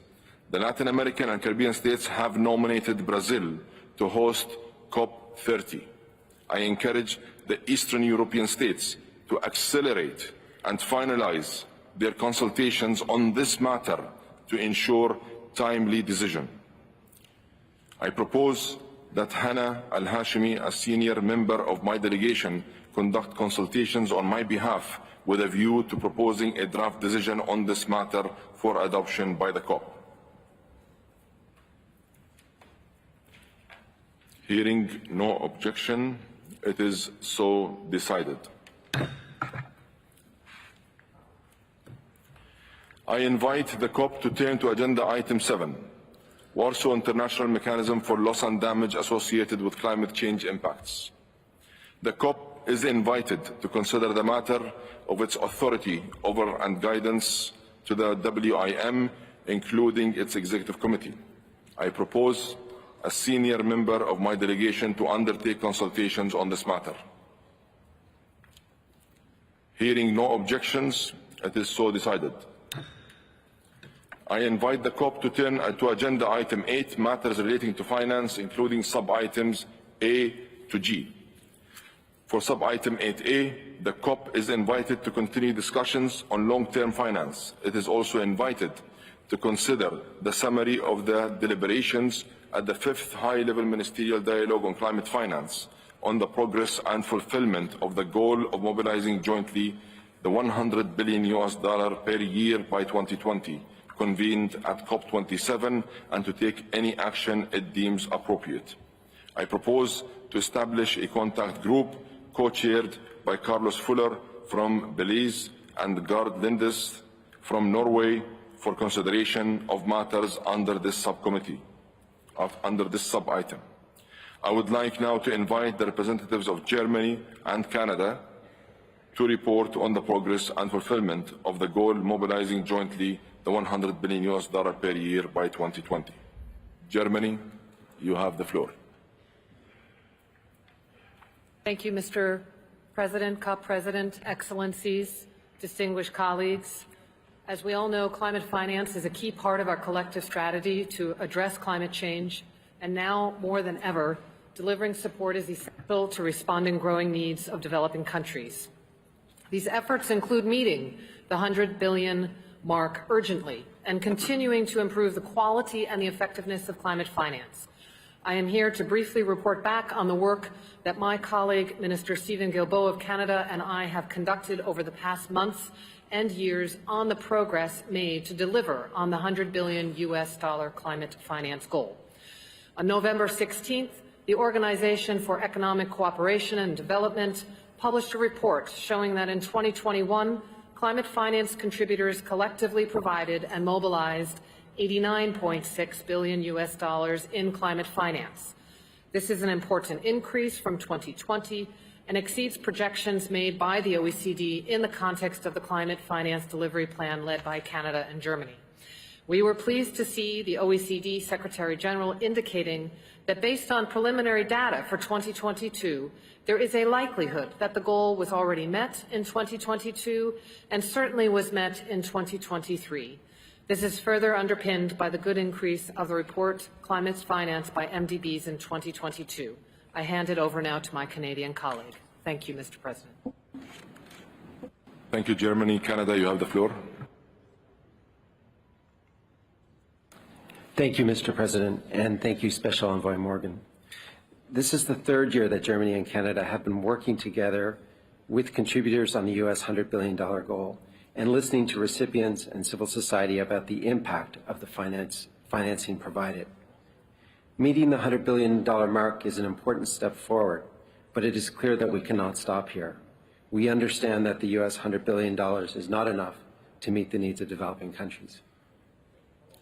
Meeting the $100 billion mark I would like in particular to highlight the positive trend noted in the OECD report regarding the increase in funding for LDCs and SIDS.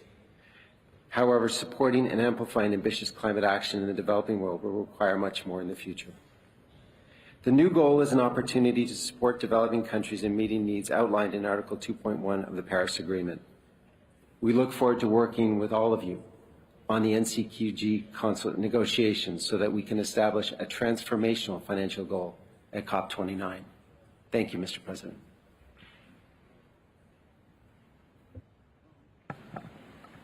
Thank you, Canada.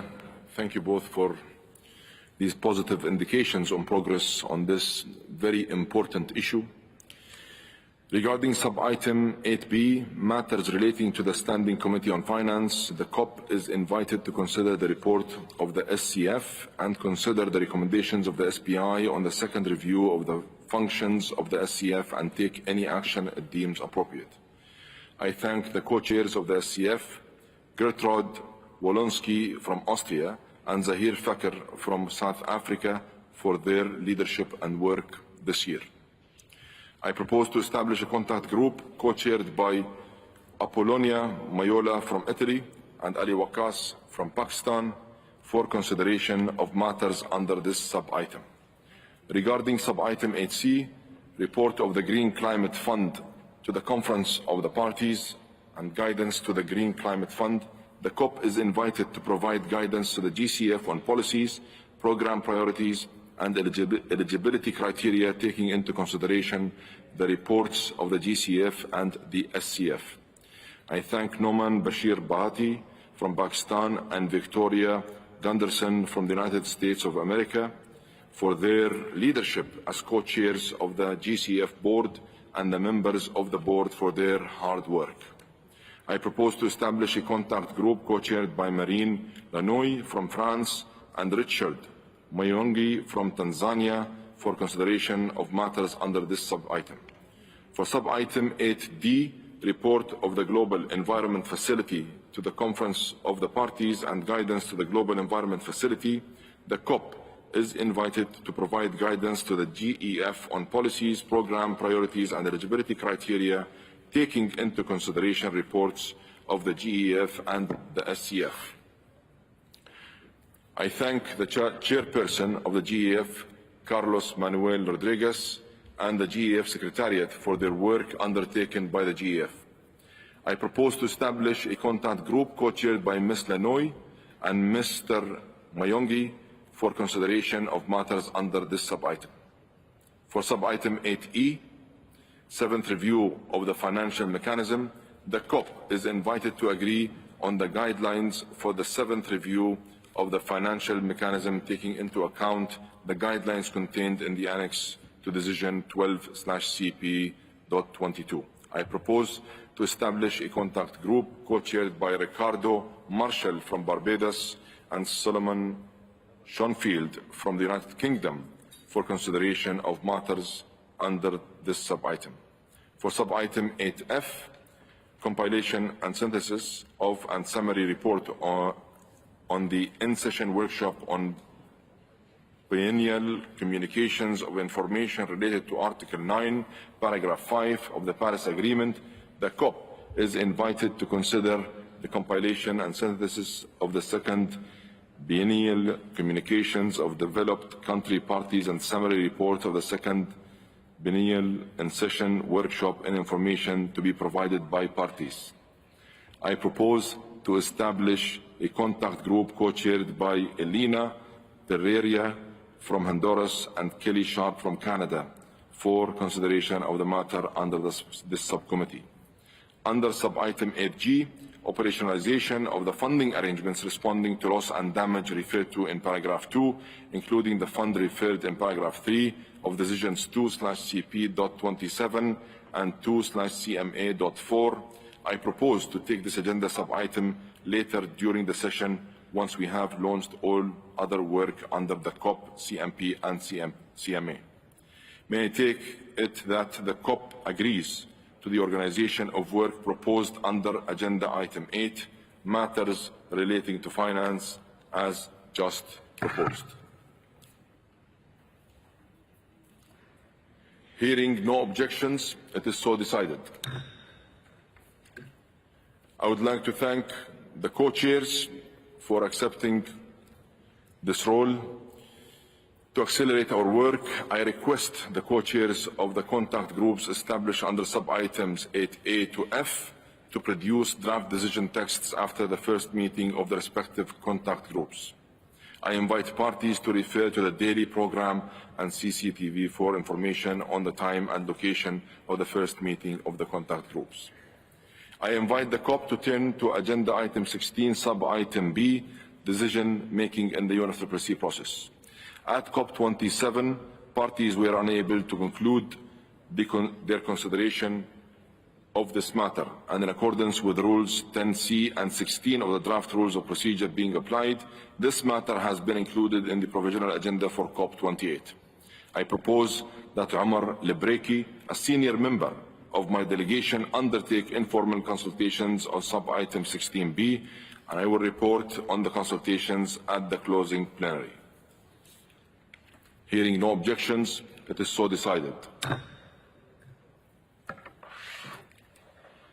I invite the COP to turn to agenda item 3, report of the subsidiary bodies, sub-item A, report of the subsidiary body for scientific and technological advice.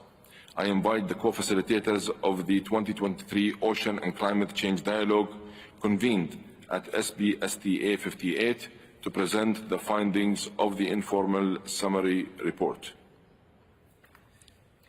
Nayal Odia, you have the floor. Thank you. Excellencies, distinguished guests, it's my honor to be here as co-facilitator for the 2023 Ocean and Climate Dialogue alongside Mr. Julio Cordano of Chile. Those of us in this room today are all well aware of the urgent need for actions to mitigate and adapt to climate change, in many cases through our own personal experiences with the effects of climate change. The Ocean and Climate Change Dialogue, which took place over 2 days in conjunction with Substa 58, and focused on the topics of coastal ecosystem-based restoration, including blue carbon and aquatic foods, highlighted the need for us all to pay more attention to the critical role which a healthy ocean can play and must play in our collective efforts to address the climate crisis. We know that the ocean offers unique opportunities for holistic climate change adaptation and mitigation-based solutions, helping us to better cope with extreme weather events and sea level rise driven by climate change, as well as serving as a key global carbon sink. However, we also know that climate change is already adversely affecting the ocean, threatening its ability to regulate the Earth's climate. We are at a tipping point. A key message that came out of this year's dialogue was the importance of strengthening ocean-focused research and data management, bridging knowledge gaps, and promoting standardized data sharing to effectively integrate the ocean into climate commitments, including the NDCs. With increased knowledge, we will be better equipped to identify where protection and restoration efforts will contribute to strengthening the ocean's ability to capture and store carbon. Not only does the ocean offer enormous potential for holistic climate change mitigation and adaptation measures, but it is also a vital source of nutrition for the world. The outcomes of the dialogue highlight the importance of sustainable aquatic foods to the global carbon cycle, as well as the significant positive potential of the ocean to achieve just transition to renewable sources of energy and low-carbon food security. This year's dialogue has called for the integration of aquatic food climate solutions within national processes, including into the UNFCCC process, by adopting a systems-based approach and linking national climate policies with blue food production. The lessons learned from the dialogue emphasize that our globally shared ocean presents vital opportunities for taking ambitious climate action, and that we must act now. I would now like to give the floor to my co-facilitator, Mr. Cordano, to say a few words on moving this work forward. Excellencies, distinguished guests, ladies and gentlemen, parties to the UNFCCC and the Paris Agreement have recognized the importance of conservation, enhancement and protection of the ocean to address the climate crisis. This year's dialogue was aimed at strengthening ocean-based climate action at national level and under the UNFCCC process. Over 250 positive solutions were shared by parties and observers at the dialogue. We showed the wealth of existing options and the importance of the ocean in the global fight against climate change. Through the dialogue, we learn about real-world examples of collaboration with indigenous peoples, local communities, vulnerable groups, youth, women, and the private sector that can address policy barriers, facilitate investments, and promote effective conservation efforts. The dialogue report calls on parties to continue integrating ocean-based climate solutions into national climate policies and strategies, including into NDCs and NAPs. The report also further stresses the importance of increasing, scaling up, and ensuring stable and accessible finance flows for the implementation of sustainable fishing practices and management and restoration of coastal ecosystems, and to strengthen the resources of the Secretariat to follow up on the parties' policies and practices in this regard. A key message that emerged from the Ocean Dialogue was strengthening institutional linkages between partners at national and international levels and across the UN mandates and processes, including the recent BBNJ Treaty and the Kunming-Montreal Global Biodiversity Framework to enhance global ambition and action for a climate-resilient ocean. The Paris Agreement emphasizes that the global stocktake should inform parties in enhancing their climate actions and international cooperation.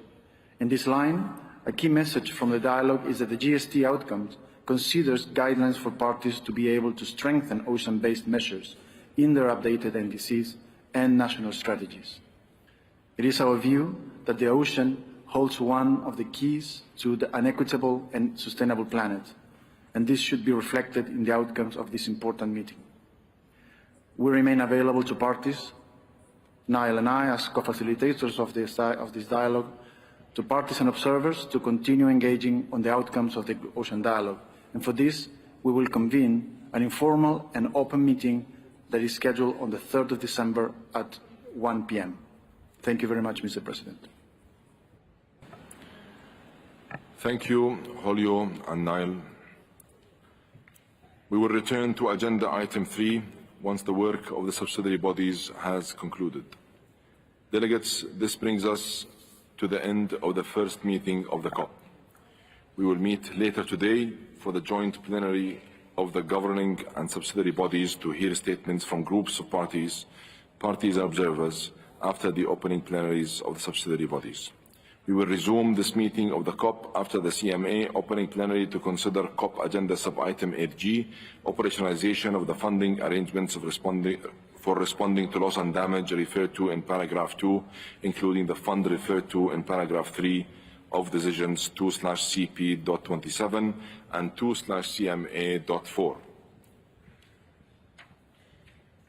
This meeting of the COP is suspended.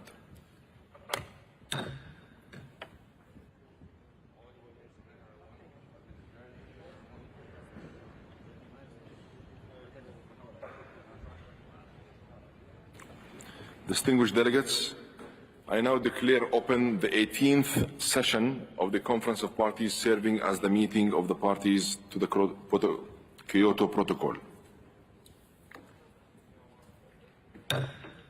We will now proceed with our work under Agenda Item 2, Organizational Matters. I invite the conference to consider Sub-Item 2A of the Provisional Agenda, adoption of the agenda. I invite parties to turn to documents FCCC/CMP/2023/1 and Addenda 1 and 2. With the understandings that I outlined earlier in the first plenary meeting of the COP, I propose to adopt the supplementary provisional agenda contained in document FCCC/CMP/2023/1/ADD.2 as orally amended to reflect these understandings with the following items deleted, Item 14 and Item 15. I hear no objections. It is so decided.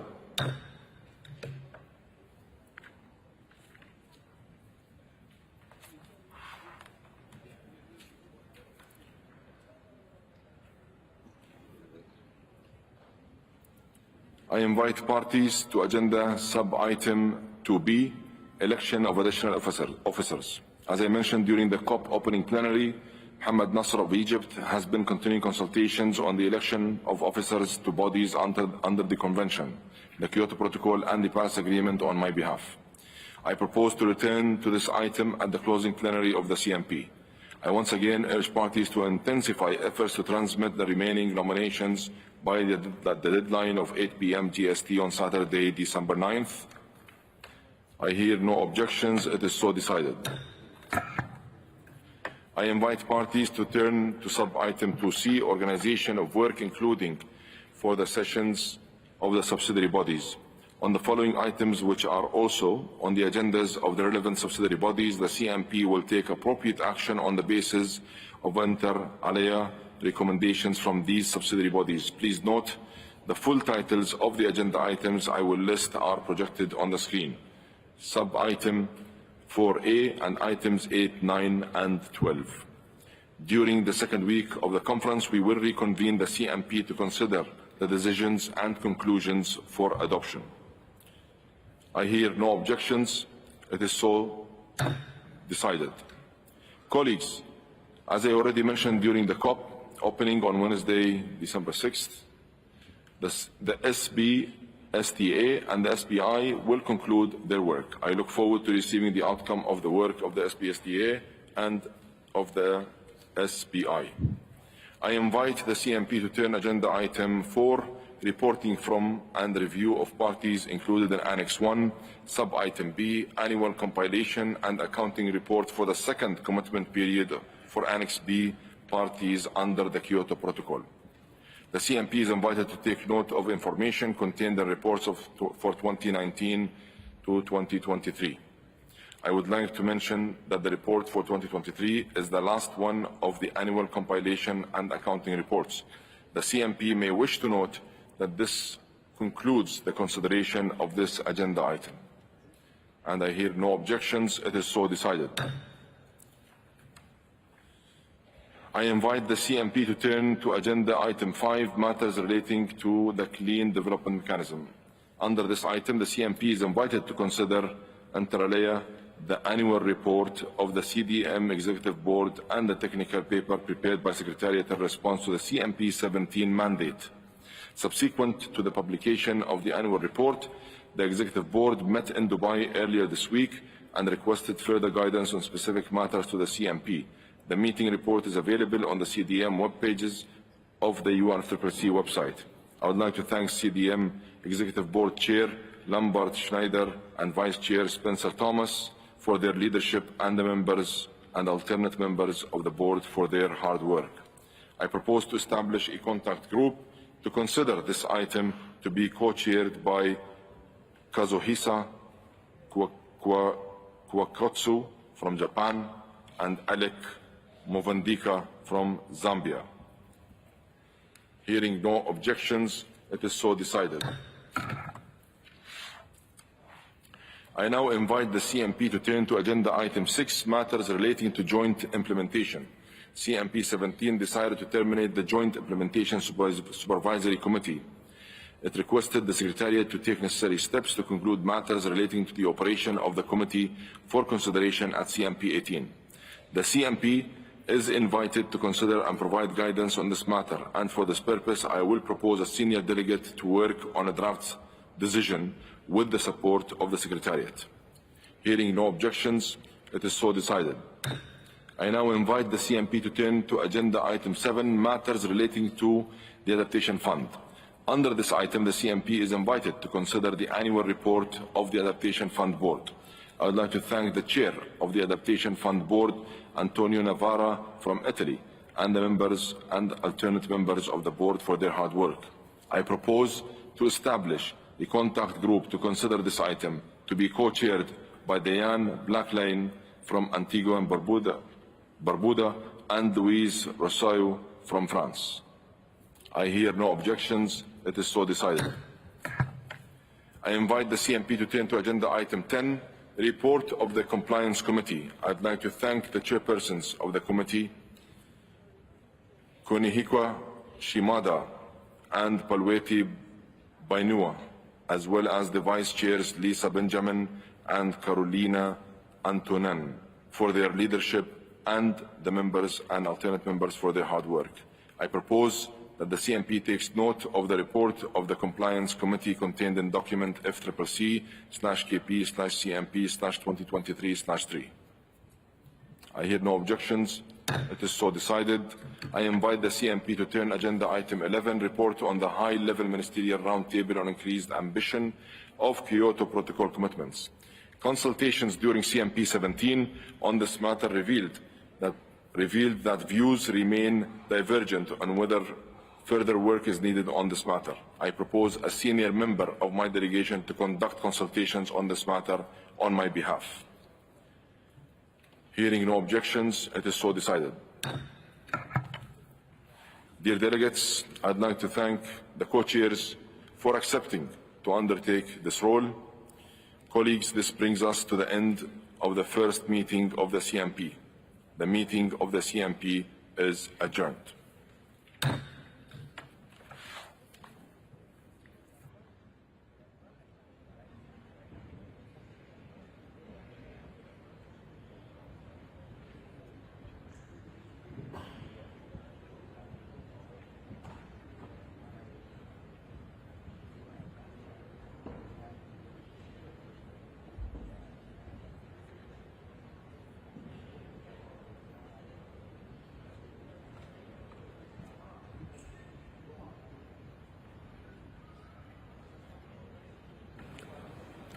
Distinguished delegates, I now declare open the fifth session of the Conference of Parties, serving as the meeting of the parties to the Paris Agreement. We will now proceed with our work under Agenda Item 2, Organizational Matters. I invite parties to turn to documents FCCC/CMA/2023/1 and Addenda 1 to 3. I invite the CMA to consider Sub-Item 2A of the Provisional Agenda, adoption of the agenda. With the understandings that I outlined earlier in the first plenary meeting of the COP, I propose to adopt the supplementary provisional agenda contained in document FCCC/CMA/2023/1/ADD.3 as amended to reflect these understandings, with the following items deleted. Sub-items 10H and 10I, Item 16, Item 19, Item 20, Item 21, Item 22, and Item 23. Hearing no objections, it is so decided.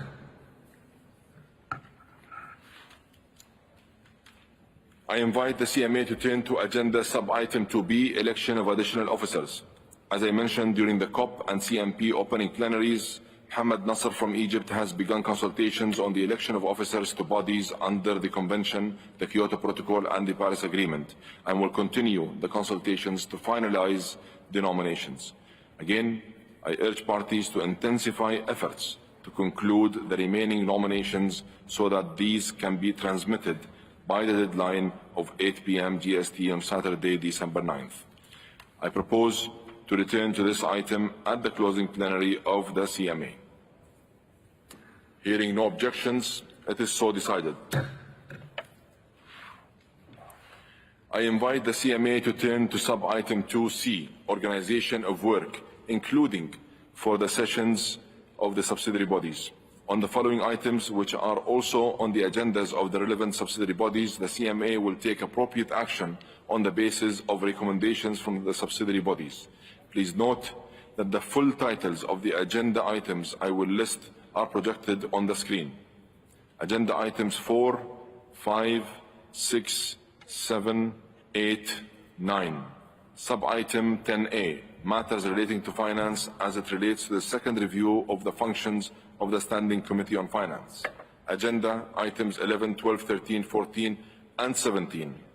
A number of high-level events that relate to a few of the agenda items considered under the subsidiary bodies will also be organized during this session.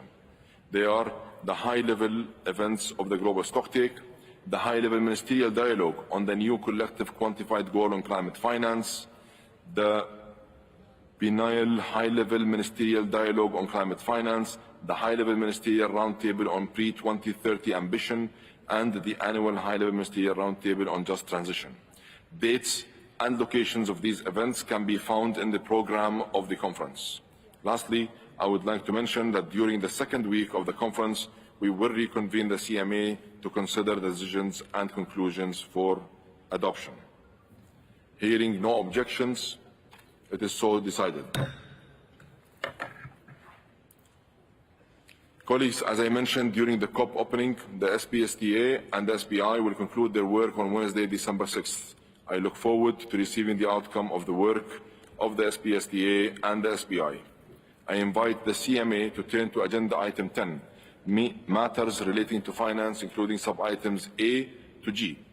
Regarding sub-item 10A, matters relating to the Standing Committee on Finance, the CMA is invited to consider the report of the SCF prepared for this session and the recommendations of the SPI on the second review of the functions of the SCF and take any action it deems appropriate.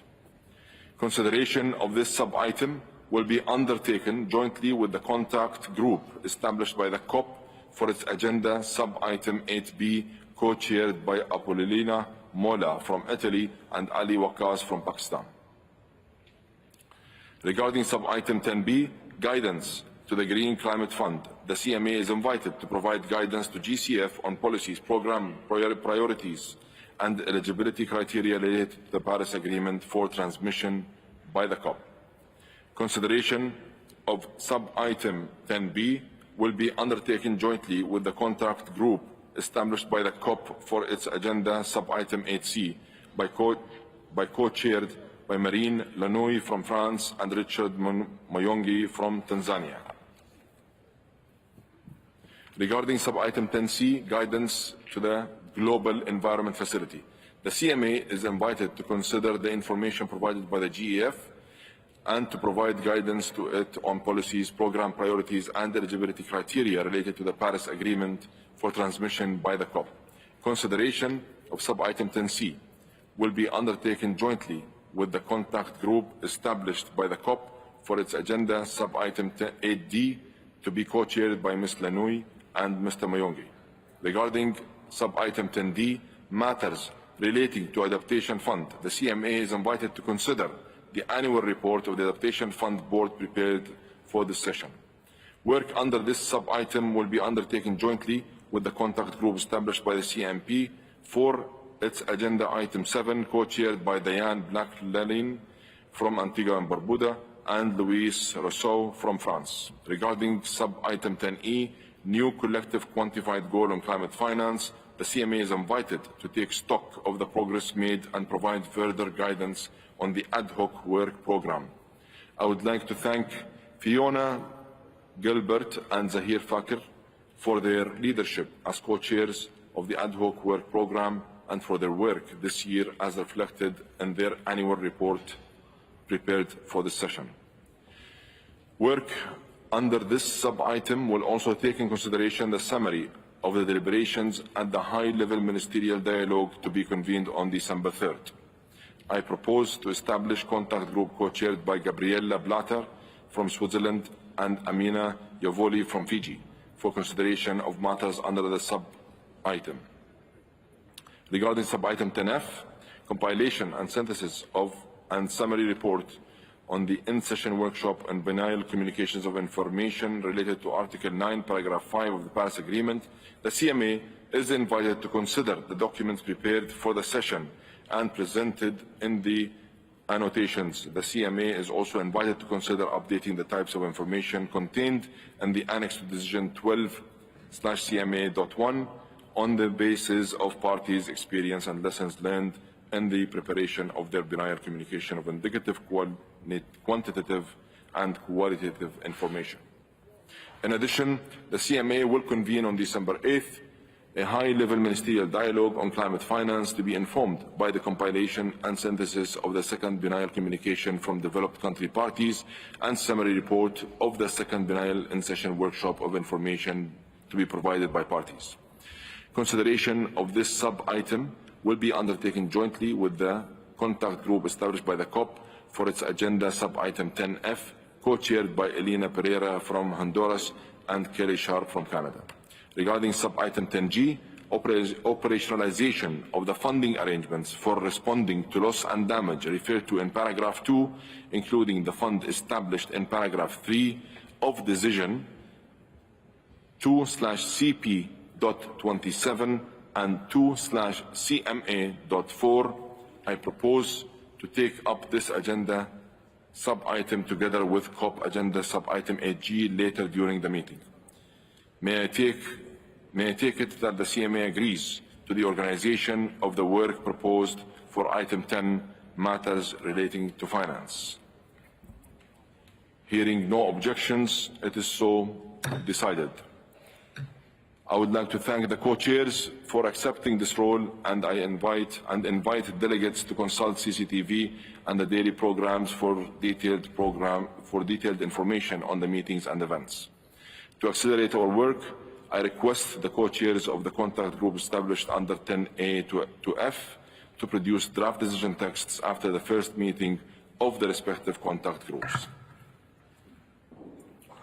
I invite the CMA to turn to sub-item 14B, rules, modalities and procedures for the mechanism established by Article 6, Paragraph 4 of the Paris Agreement and referred to in Decision 3/CMA.3. The CMA is invited to consider the annual report and the recommendations of the supervisory body for the mechanism established by Article 6, Paragraph 4 of the Paris Agreement. I would like to thank the Chair and the Vice Chair of the supervisory body, Olga Ghassan Zad, and El Haji Mbayi Deyangi for their leadership, and members and alternate members of the body for their hard work. I propose to establish a contact group co-chaired by Sonam Tashi from Bhutan and Kate Hannock from Australia for consideration of matters under this item. Hearing no objections, it is so decided. I'd like to thank the co-chairs for accepting this role. I invite the CMA to turn to agenda item 15, report of the Committee to Facilitate Implementation and Promote Compliance referred to in Article 15, Paragraph 2 of the Paris Agreement. I would like to thank Christina Voigt and Hasib Gohar, co-chairs of the committee, for their leadership, as well as the members and alternate members for their hard work. I invite the CMA to take note of the information contained in the 4th Annual Report of the Paris Agreement Implementation and Compliance Committee, contained in document FCCC/CMA/2023/4, including the recommendation that with respect to paragraph 2 of decision 20/CMA.1, the CMA undertake the first review of the committee's modalities and procedures in 2024, noting that CMA 7 will take place in 2025 instead of 2024, owing to the coronavirus pandemic. Hearing no objections, it is so decided.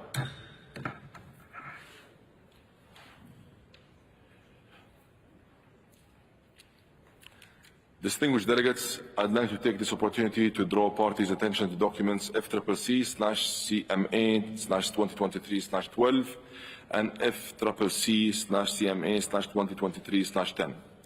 The first document was prepared by the Secretariat at the request of CMA3 and presents an update of the synthesis report on nationally determined contributions under the Paris Agreement referred to in Decision 1/CMA.2, paragraph 10. The second document was prepared by the Secretariat at the request of CMA4 and presents a synthesis report on long-term low greenhouse gas emissions development strategies referred to in Article 4, paragraph 19 of the Paris Agreement. These synthesis reports, which are available on the UNFCCC website, provide an overview of where parties stand in terms of the ambition and actions outlined in their nationality-determined contributions and long-term low greenhouse gas emission development strategies, and they can serve as useful inputs to your deliberations here in the UAE. This meeting of the CMA is suspended.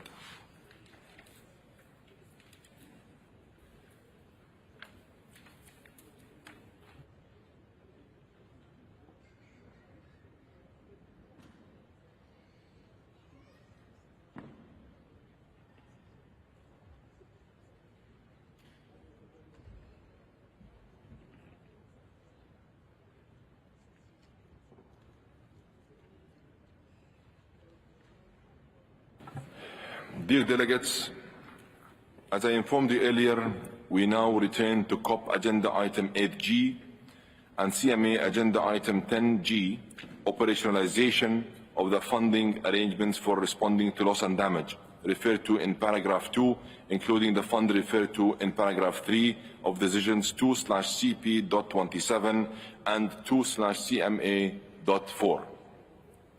We will be considering the draft decisions on this matter first in the COP and then in the CMA. I resume the first meeting of the COP. I invite parties to turn to COP Agenda Sub-Item 8G, operationalization of the funding arrangements for responding to loss and damage referred to in paragraph 2, including the fund referred to in paragraph 3 of decisions 2/CP.27 and 2/CMA.4. In Sharm el-Sheikh, the COP and the CMA adopted historic decisions to establish funding arrangements and a fund for assisting developing countries that are particularly vulnerable to the adverse effects of climate change in responding to loss and damage. A transitional committee on the operationalization of the new funding arrangements for responding to loss and damage and a fund was also established. The committee engaged in extensive deliberations throughout the year, including an additional session held here in the United Arab Emirates in Abu Dhabi from November 3rd to 4th. It worked diligently in developing recommendations for consideration and adoption by the COP and the CMA, demonstrating significant compromise and flexibility to achieve agreement, and by doing so, delivered on its mandate. I thank every member of the committee for their dedication, constructive engagement, and spirit of compromise, which I hope will continue to inspire all of our work here in Dubai. I also thank the co-chairs for their leadership. I invite the co-chairs of the Transitional Committee, Oti Honkatukia from Finland and Richard Sherman from South Africa, to report on the work of the committee. Richard, you have the floor. Thank you very much, Mr. COP Presidency.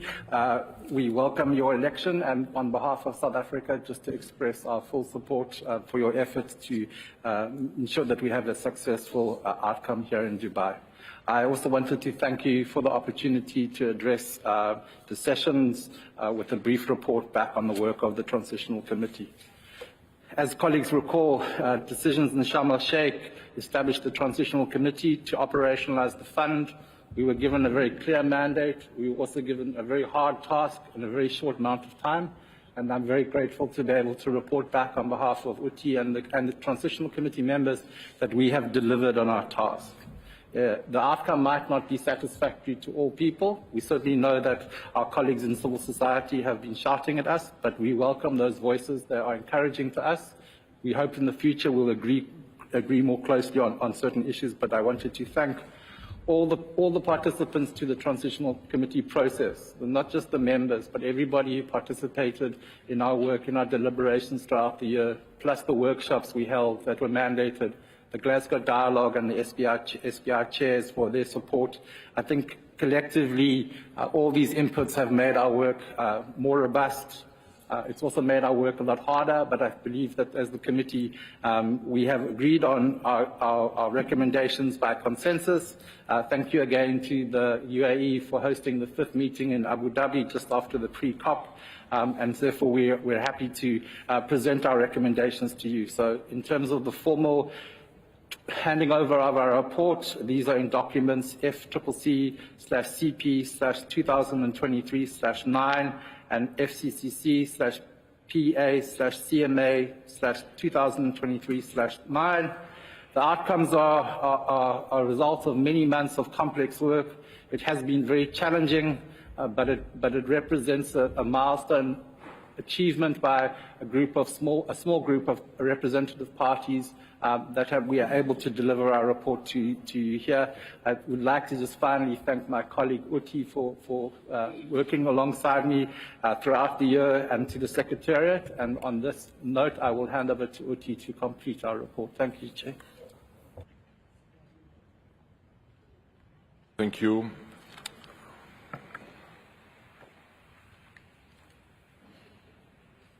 Your co-chair, Oti, would you like to say a word? Thank you, President, and thank you, dear Richard. We really want to sincerely thank all the members of the Transitional Committee for the dedication, for the really constructive spirit, all the work throughout the year, and this has really enabled us now to arrive at this positive outcome. More specifically, I want to thank the Government of Egypt, the Dominican Republic and the United Arab Emirates for their generosity and hospitality in hosting the meetings during this year. Also, on behalf of Richard and myself, I want to express our gratitude to the agencies that took part in the Technical Support Unit.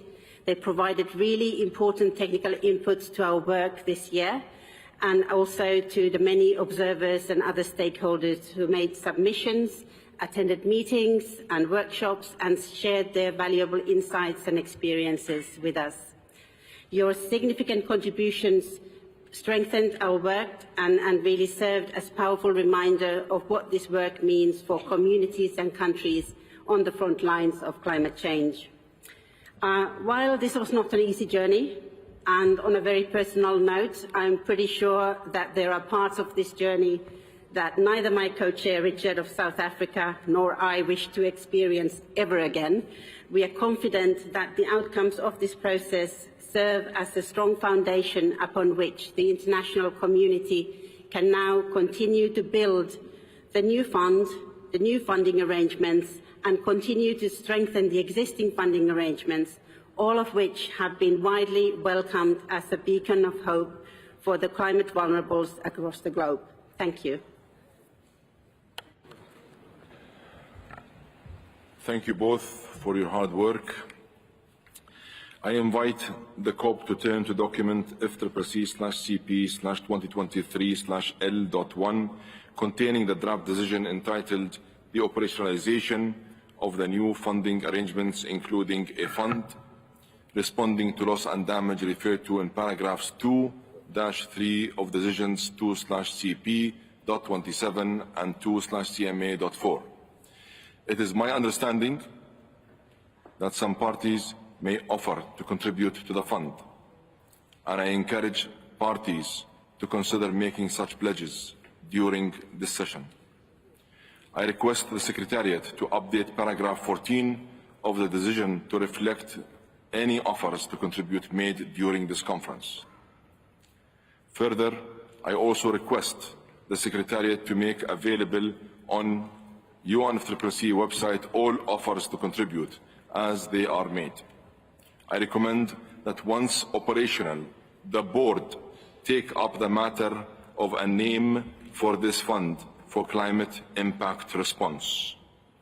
On these understandings, I invite the COP to adopt the draft decision contained in document FCCC/CP/2023/L.1. Hearing no objections, it is so decided.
I congratulate parties for this historic decision. This sends a positive signal of momentum to the world and to our work here in Dubai. I encourage parties to nominate members and alternate members of the board of the fund here in Dubai so that we can immediately have the board operational and serving the developing countries particularly vulnerable to the adverse effects of climate change. I propose that parties wishing to intervene do so following adoption of the decision under the CMA. With this, I declare the first meeting of the COP adjourned.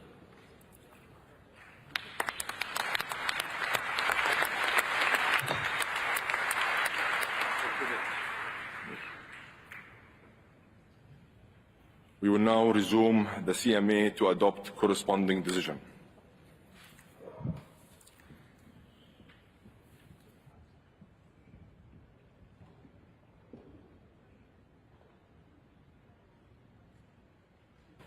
I resume the first meeting of the CMA.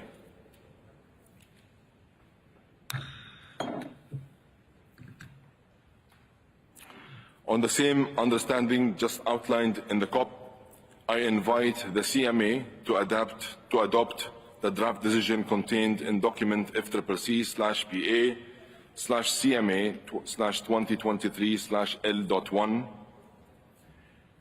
And I hear no objections. It is so decided. Once again, I congratulate all parties for this historic decision.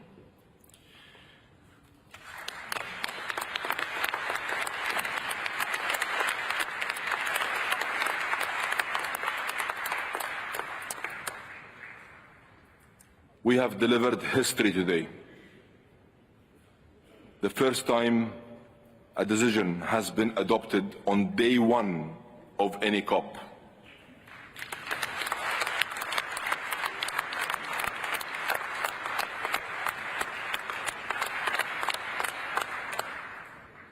And the speed in which we have done so is also unique, phenomenal, and historic. I thank you all.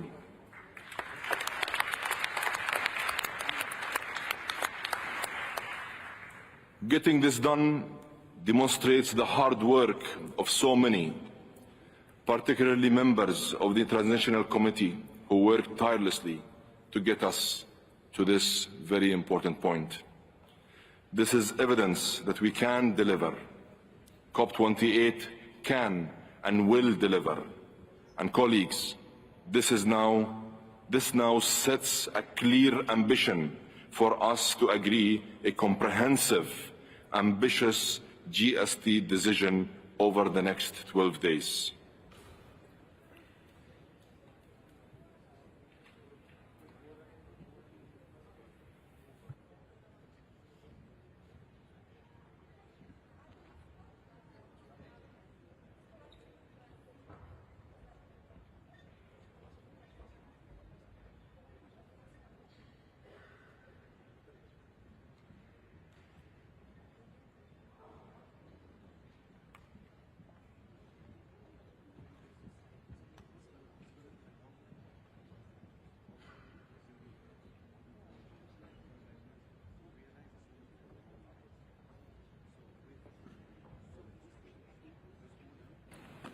Allow me a minute for consultation, please. Thank you.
allow me to reconvene the meeting. I am also now told that His Highness Sheikh Abdullah bin Zayed Al Nahyan, the UAE Minister of Foreign Affairs and Chair of the Cop28 Higher Committee, have just announced the UAE's commitment of $100 million towards the capitalization and operationalization of the fund.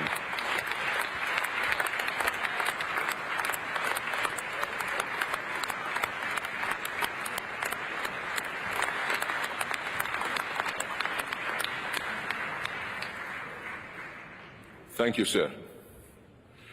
The Cop28 presidency is committed to delivering outcomes for the climate vulnerable. I also understand a number of parties would like to take the floor to make pledges to the fund. The floor is open.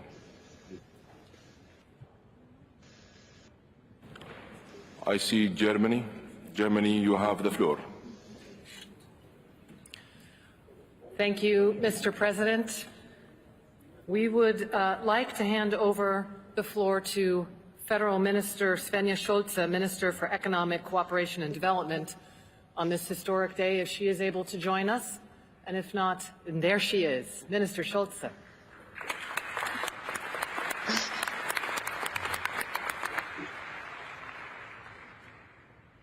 Dear colleagues, dear Dr. Zoltan Al-Jabbar, thank you so much for letting me participate in this remarkable moment. And let me express my gratitude to all of you, and especially to you personally and the team of the COP presidency. It is really a groundbreaking decision for solidarity for the most vulnerable. And the package adopted today is the outcome of hard work in the transitional committee throughout this year. And this decision you have just taken enables the quick and the effective operationalization of the new funding arrangements, including a fund. Now we need to move from words to action. And this is why I am happy to confirm on behalf of Chancellor Olaf Scholz that, like the government of the United Arab Emirates, the German government stands ready to kickstart the new fund with $100 million, and we invite all countries to make further contributions for this first capitalization of the new fund responding to loss and damage. And now, let's deliver the same ambition also on mitigation and adaptation. I look forward to seeing you all tomorrow, and thanks again, Dr. Zoltan Al-Jabbar. Thank you.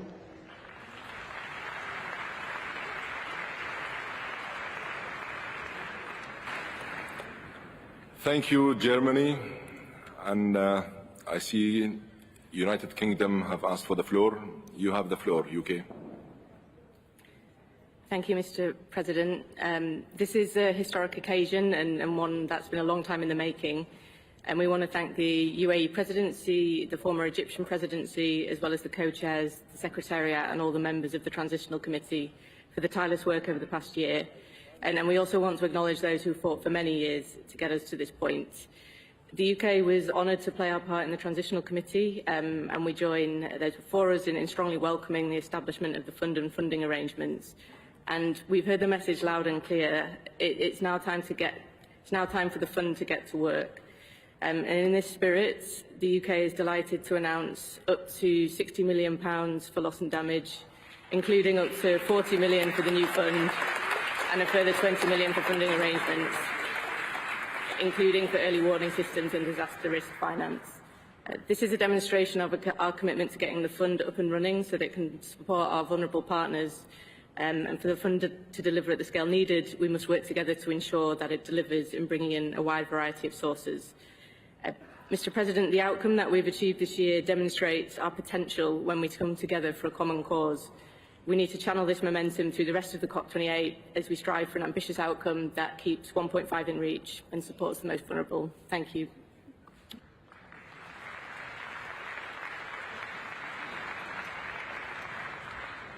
Thank you, UK. I understand the United States have asked for the floor. You have the floor, sir. Thank you very much, and congratulations, Mr. President. This has been an incredible journey. The United States fully supports the recommendations from the Transitional Committee, and we are obviously pleased with everybody by the early adoption by the parties, which is a great way to start this COP. We have been working very, very closely with other Transitional Committee members this entire year in order to design an effective fund that is based on cooperation and does not involve liability or compensation. And we're very much committed now to work with our Congress to provide $17.5 million specifically towards the Fund for Climate Impacts Response that will help vulnerable countries to respond to the impacts. But we also expect this fund to be up and running quickly. We expect that it will help address priority gaps in the current landscape of support, which I'll say a couple of words about, and we expect it will draw from a wide variety of sources. So we will be submitting a statement on the Transitional Committee recommendations there too. In addition, I'm pleased to announce an additional $4.5 million for the Pacific Resilience Facility, subject to congressional requirements, another $2.5 million for the Santiago Network, specifically for its stand-up. And both the Pacific Resilience Facility and the Santiago Network are recognized in the Transitional Committee recommendations as key elements of the broader mosaic of support to vulnerable countries and communities as they deal with and respond to the impacts of climate crisis. We are also planning not just to look at the Fund for Climate Impacts, but with respect to a broader mosaic of ways in which we intend to continue to support vulnerable countries. I just want to highlight three of them very quickly. First, we have and we will continue to help vulnerable developing countries to recover and reconstruct from extreme climate-related events, including through the support to the multilateral development banks. In 2023, we supported flood reconstruction, emergency assistance in Bangladesh through the Asian Development Bank, emergency support to address disasters in Rwanda through the African Development Bank, an emergency program in response to Tropical Storm Julia in Honduras through the Inter-American Development Bank. And second, we will continue to support vulnerable countries in their efforts to increase fiscal space. We will support the expanded application of climate-resilient debt clauses, including by the multilateral development banks, and we're very proud of the work that the Development Finance Corporation has undertaken over the last 18 months, in which we have specifically committed more than $1.5 billion in political risk insurance for debt-for-nature restructurings. And in Belize, for example, with DFC's support, a private company will now provide paramedic insurance to cover damages caused by hurricanes equal to more than 20% of Belize's GDP. And thirdly, finally, the United States is committed to working with others on policy matters related to sea level rise. In 2022, we made it a U.S. policy that sea level rise driven by human-induced climate change will not diminish the maritime zones on which island states and other coastal states rely, including for food and livelihoods. In addition, President Biden announced the United States considers that sea level rise driven by human-induced climate change should not cause a country to lose its statehood or its membership in the United Nations. And these are a snapshot of what I think is an increasingly broad array of initiatives from nations around the world. And finally, with respect to the importance of innovative sources of finance, the scale of the challenge is simply too large for any government to be able to finance alone. And that is why we announced last year, and we will be announcing further in a few days, the outlines of the full measure of how this will now be implemented for the Energy Transition Accelerator, the ETA, which will go to help specifically vulnerable countries in their efforts to adapt and to respond to the impacts of the climate crisis. And going forward, we will continue to work with partners in addition to President Biden's PREPARE program, which is the Emergency Adaptation Initiative, which he has announced. So we're proud of what has happened here over this last year and proud of what has been announced today. Thank you. Thank you, U.S. May I now give the floor to Japan, please. Japan, you have the floor. Thank you, Chair. Japan welcomes the adoption of the decision to establish the fund at this plenary.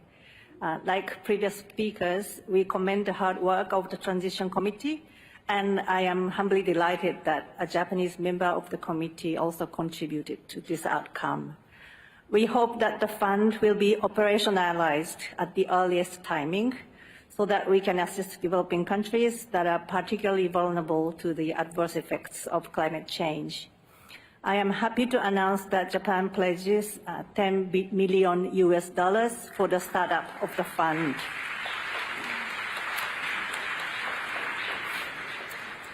This fund is about global solidarity and should be supported by various funding sources, including from all countries that have the capacity to do so. Japan is determined to actively participate in the discussions towards the early operationalization of the fund. I thank you, Chair.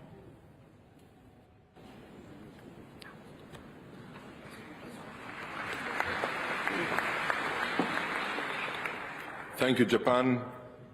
I would like now to ask the EU to take the floor. EU, you have the floor. Thank you so much. And I want to speak on behalf of the EU and its member state. And first, thank you, the Presidency, for the good start, for this positive start. I would also like to thank you, the Transitional Committee, for its work and welcome the adoption by parties of the recommendation on the funding arrangement, including the fund, as agreed in Abu Dhabi. By adopting the TC's recommendations, Cop28 has delivered on the historic Cop27 decision under Egypt's leadership and sends a strong signal of solidarity with developing countries particularly vulnerable to the adverse effects of climate change, including LDCs and SIDS. In this positive atmosphere, I am happy to share that the EU and a number of member states are announcing pledges to the fund and the funding arrangement at this COP, including to accelerate political momentum during the high-level segment. These pledges will provide a significant contribution to the operationalization of the fund and to get it up and running. We hope it will create an environment of trust and confidence. Thank you so much. Thank you, EU. I'd like to invite Turkey to take the floor. Turkey, you have the floor. Sayın Başkan, değerli delegeler, bize bu oturumda konuşma fırsatı verdiği için başkanlığa en içten şükranlarımı ifade etmek isterim. Bugün güçlü bir küresel işbirliğine ve güven arttırıcı çabalara tanıklık ediyoruz. Türkiye, kayıp ve zararlara ilişkin bu tarihi kararı büyük bir memnuniyetle karşılamaktadır. Güncel IPCC raporu, ülkemizin de içinde bulunduğu Akdeniz Havzası'nda sanayi öncesi döneme göre 1,5 derece senaryosunun yaşanmakta olduğunu ortaya koymuştur. Sadece 2022 yılında Türkiye daha önce benzeri görülmemiş sıklık ve etkide sel, kuraklık, fırtına, orman yangını gibi 2000'den fazla iklim değişikliği kaynaklı aşırı hava olayı ve afet yaşamıştır. Değerli delegeler, kayıp ve zarar fon düzenlemeleri kararının uygulanmasına ilişkin fonun uygunluk ve kurumsal düzenlemeleri de dahil olmak üzere Türkiye'nin pozisyonunu net bir şekilde ortaya koymak isterim. Paris Anlaşması'nı gelişmekte olan bir ülke olarak onaylayan Türkiye, bilimsel veriler ışığında kayıp ve zarar fonunun erişim için bir kriter olan özellikle kırılgan kabul edilen ülkelerden biridir. Türkiye, iklim finansmanı mekanizmasında şu ana kadar adil muamele görmeyen bir ülkedir.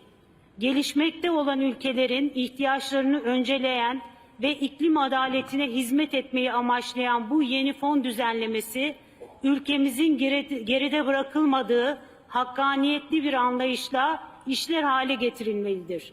Türkiye'nin müzakerelerde sergilediği yapıcı tavır, bu konudaki kararlılığımızdan taviz olarak anlaşılmamalıdır. Sayın Başkan, kayıp ve zarar fon düzenlemeleri kararına ilişkin duruşumuzu ifade ettiğimiz bu müdahalemizi kayıtlara geçirilmesini ve başkanlığın bu konudaki raporuna dahil edilmesini talep ediyorum. Bu uzun ve zorlu süreci kimseyi geride bırakmadan şeffaf bir anlayışla yöneten ve başarıya ulaştıran Cop28 Başkanı Doktor Sultan El Cabir şahsında Birleşik Arap Emirlikleri'ne ev sahipliklerinden dolayı bir kez daha teşekkür ediyorum.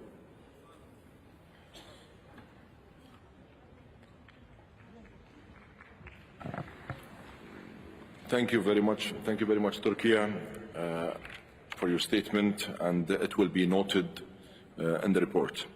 Allow me now to request DRC to take the floor. DRC, you have the floor.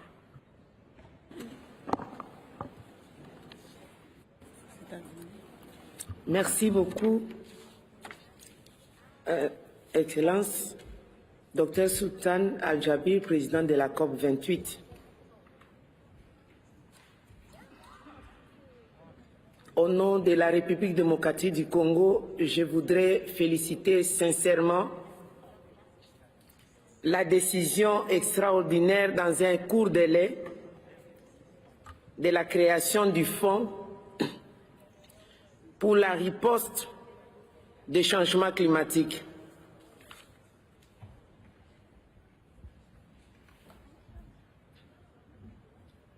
Cependant, nous voulons soutenir que nous espérons que ce fonds va permettre aux pays victimes des effets néfastes des réchauffements climatiques d'être réellement des bénéficiaires et qu'il y aura assouplissement de mécanismes d'accès à ces fonds et aussi de la gestion transparente de ces fonds. Nous espérons aussi que la création de ces fonds ne va pas occulter l'engagement pris par les pays responsables de la pollution de contribuer à la lutte contre le changement climatique à échelon de 100 milliards de dollars américains par an, lequel engagement peine à être réalisé depuis 14 ans aujourd'hui. La lutte contre le réchauffement climatique est la responsabilité de tous. Nous savons que la responsabilité est collective mais différenciée, c'est là qu'on est responsable de la pollution ou pas.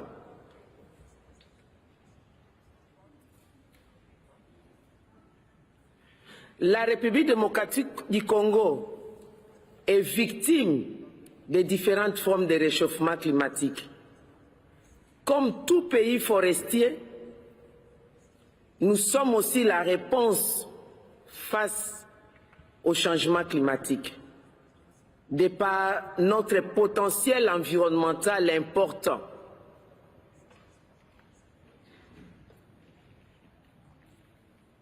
Par principe de responsabilité collective, aujourd'hui, au nom des pays forestiers, au nom des 3 bassins tropicaux qui constituent la réponse face à la lutte contre le changement climatique, nous voulons aussi annoncer notre intention de contribuer à ces fonds. Parce que nous ne sommes pas que victimes, nous avons aussi la réponse. Mais cette réponse est conditionnée. Nous demandons aujourd'hui qu'il soit acté aujourd'hui, dans cette première journée extraordinaire de la COP28, que les forêts constituent la réponse et que nous, les pays forestiers, nous demandons la révision à la hausse du prix de la tonne de carbone pour nous permettre, nous, de ponctionner dans ces fonds récoltés du marché carbone, que nous puissions contribuer à mobiliser aussi les ressources du fonds, et cela va nous permettre de financer nos propres projets d'adaptation et d'atténuation, et aussi de booster la solidarité face à ces pays insulaires et les pays désertiques qui ne sont que victimes, qui ne regorgent pas d'une réponse basée sur la nature pour lutter contre les changements climatiques. Nous demandons aussi qu'il soit acté que le pays forestier demande à intégrer les marchés souverains étatiques au lieu de rester à la merci du marché de crédit carbone volontaire. Voilà les propositions que nous avons données en répétant que nous sommes prêts à financer ces fonds en tenant compte de ces revendications que nous avons données. Je vous remercie.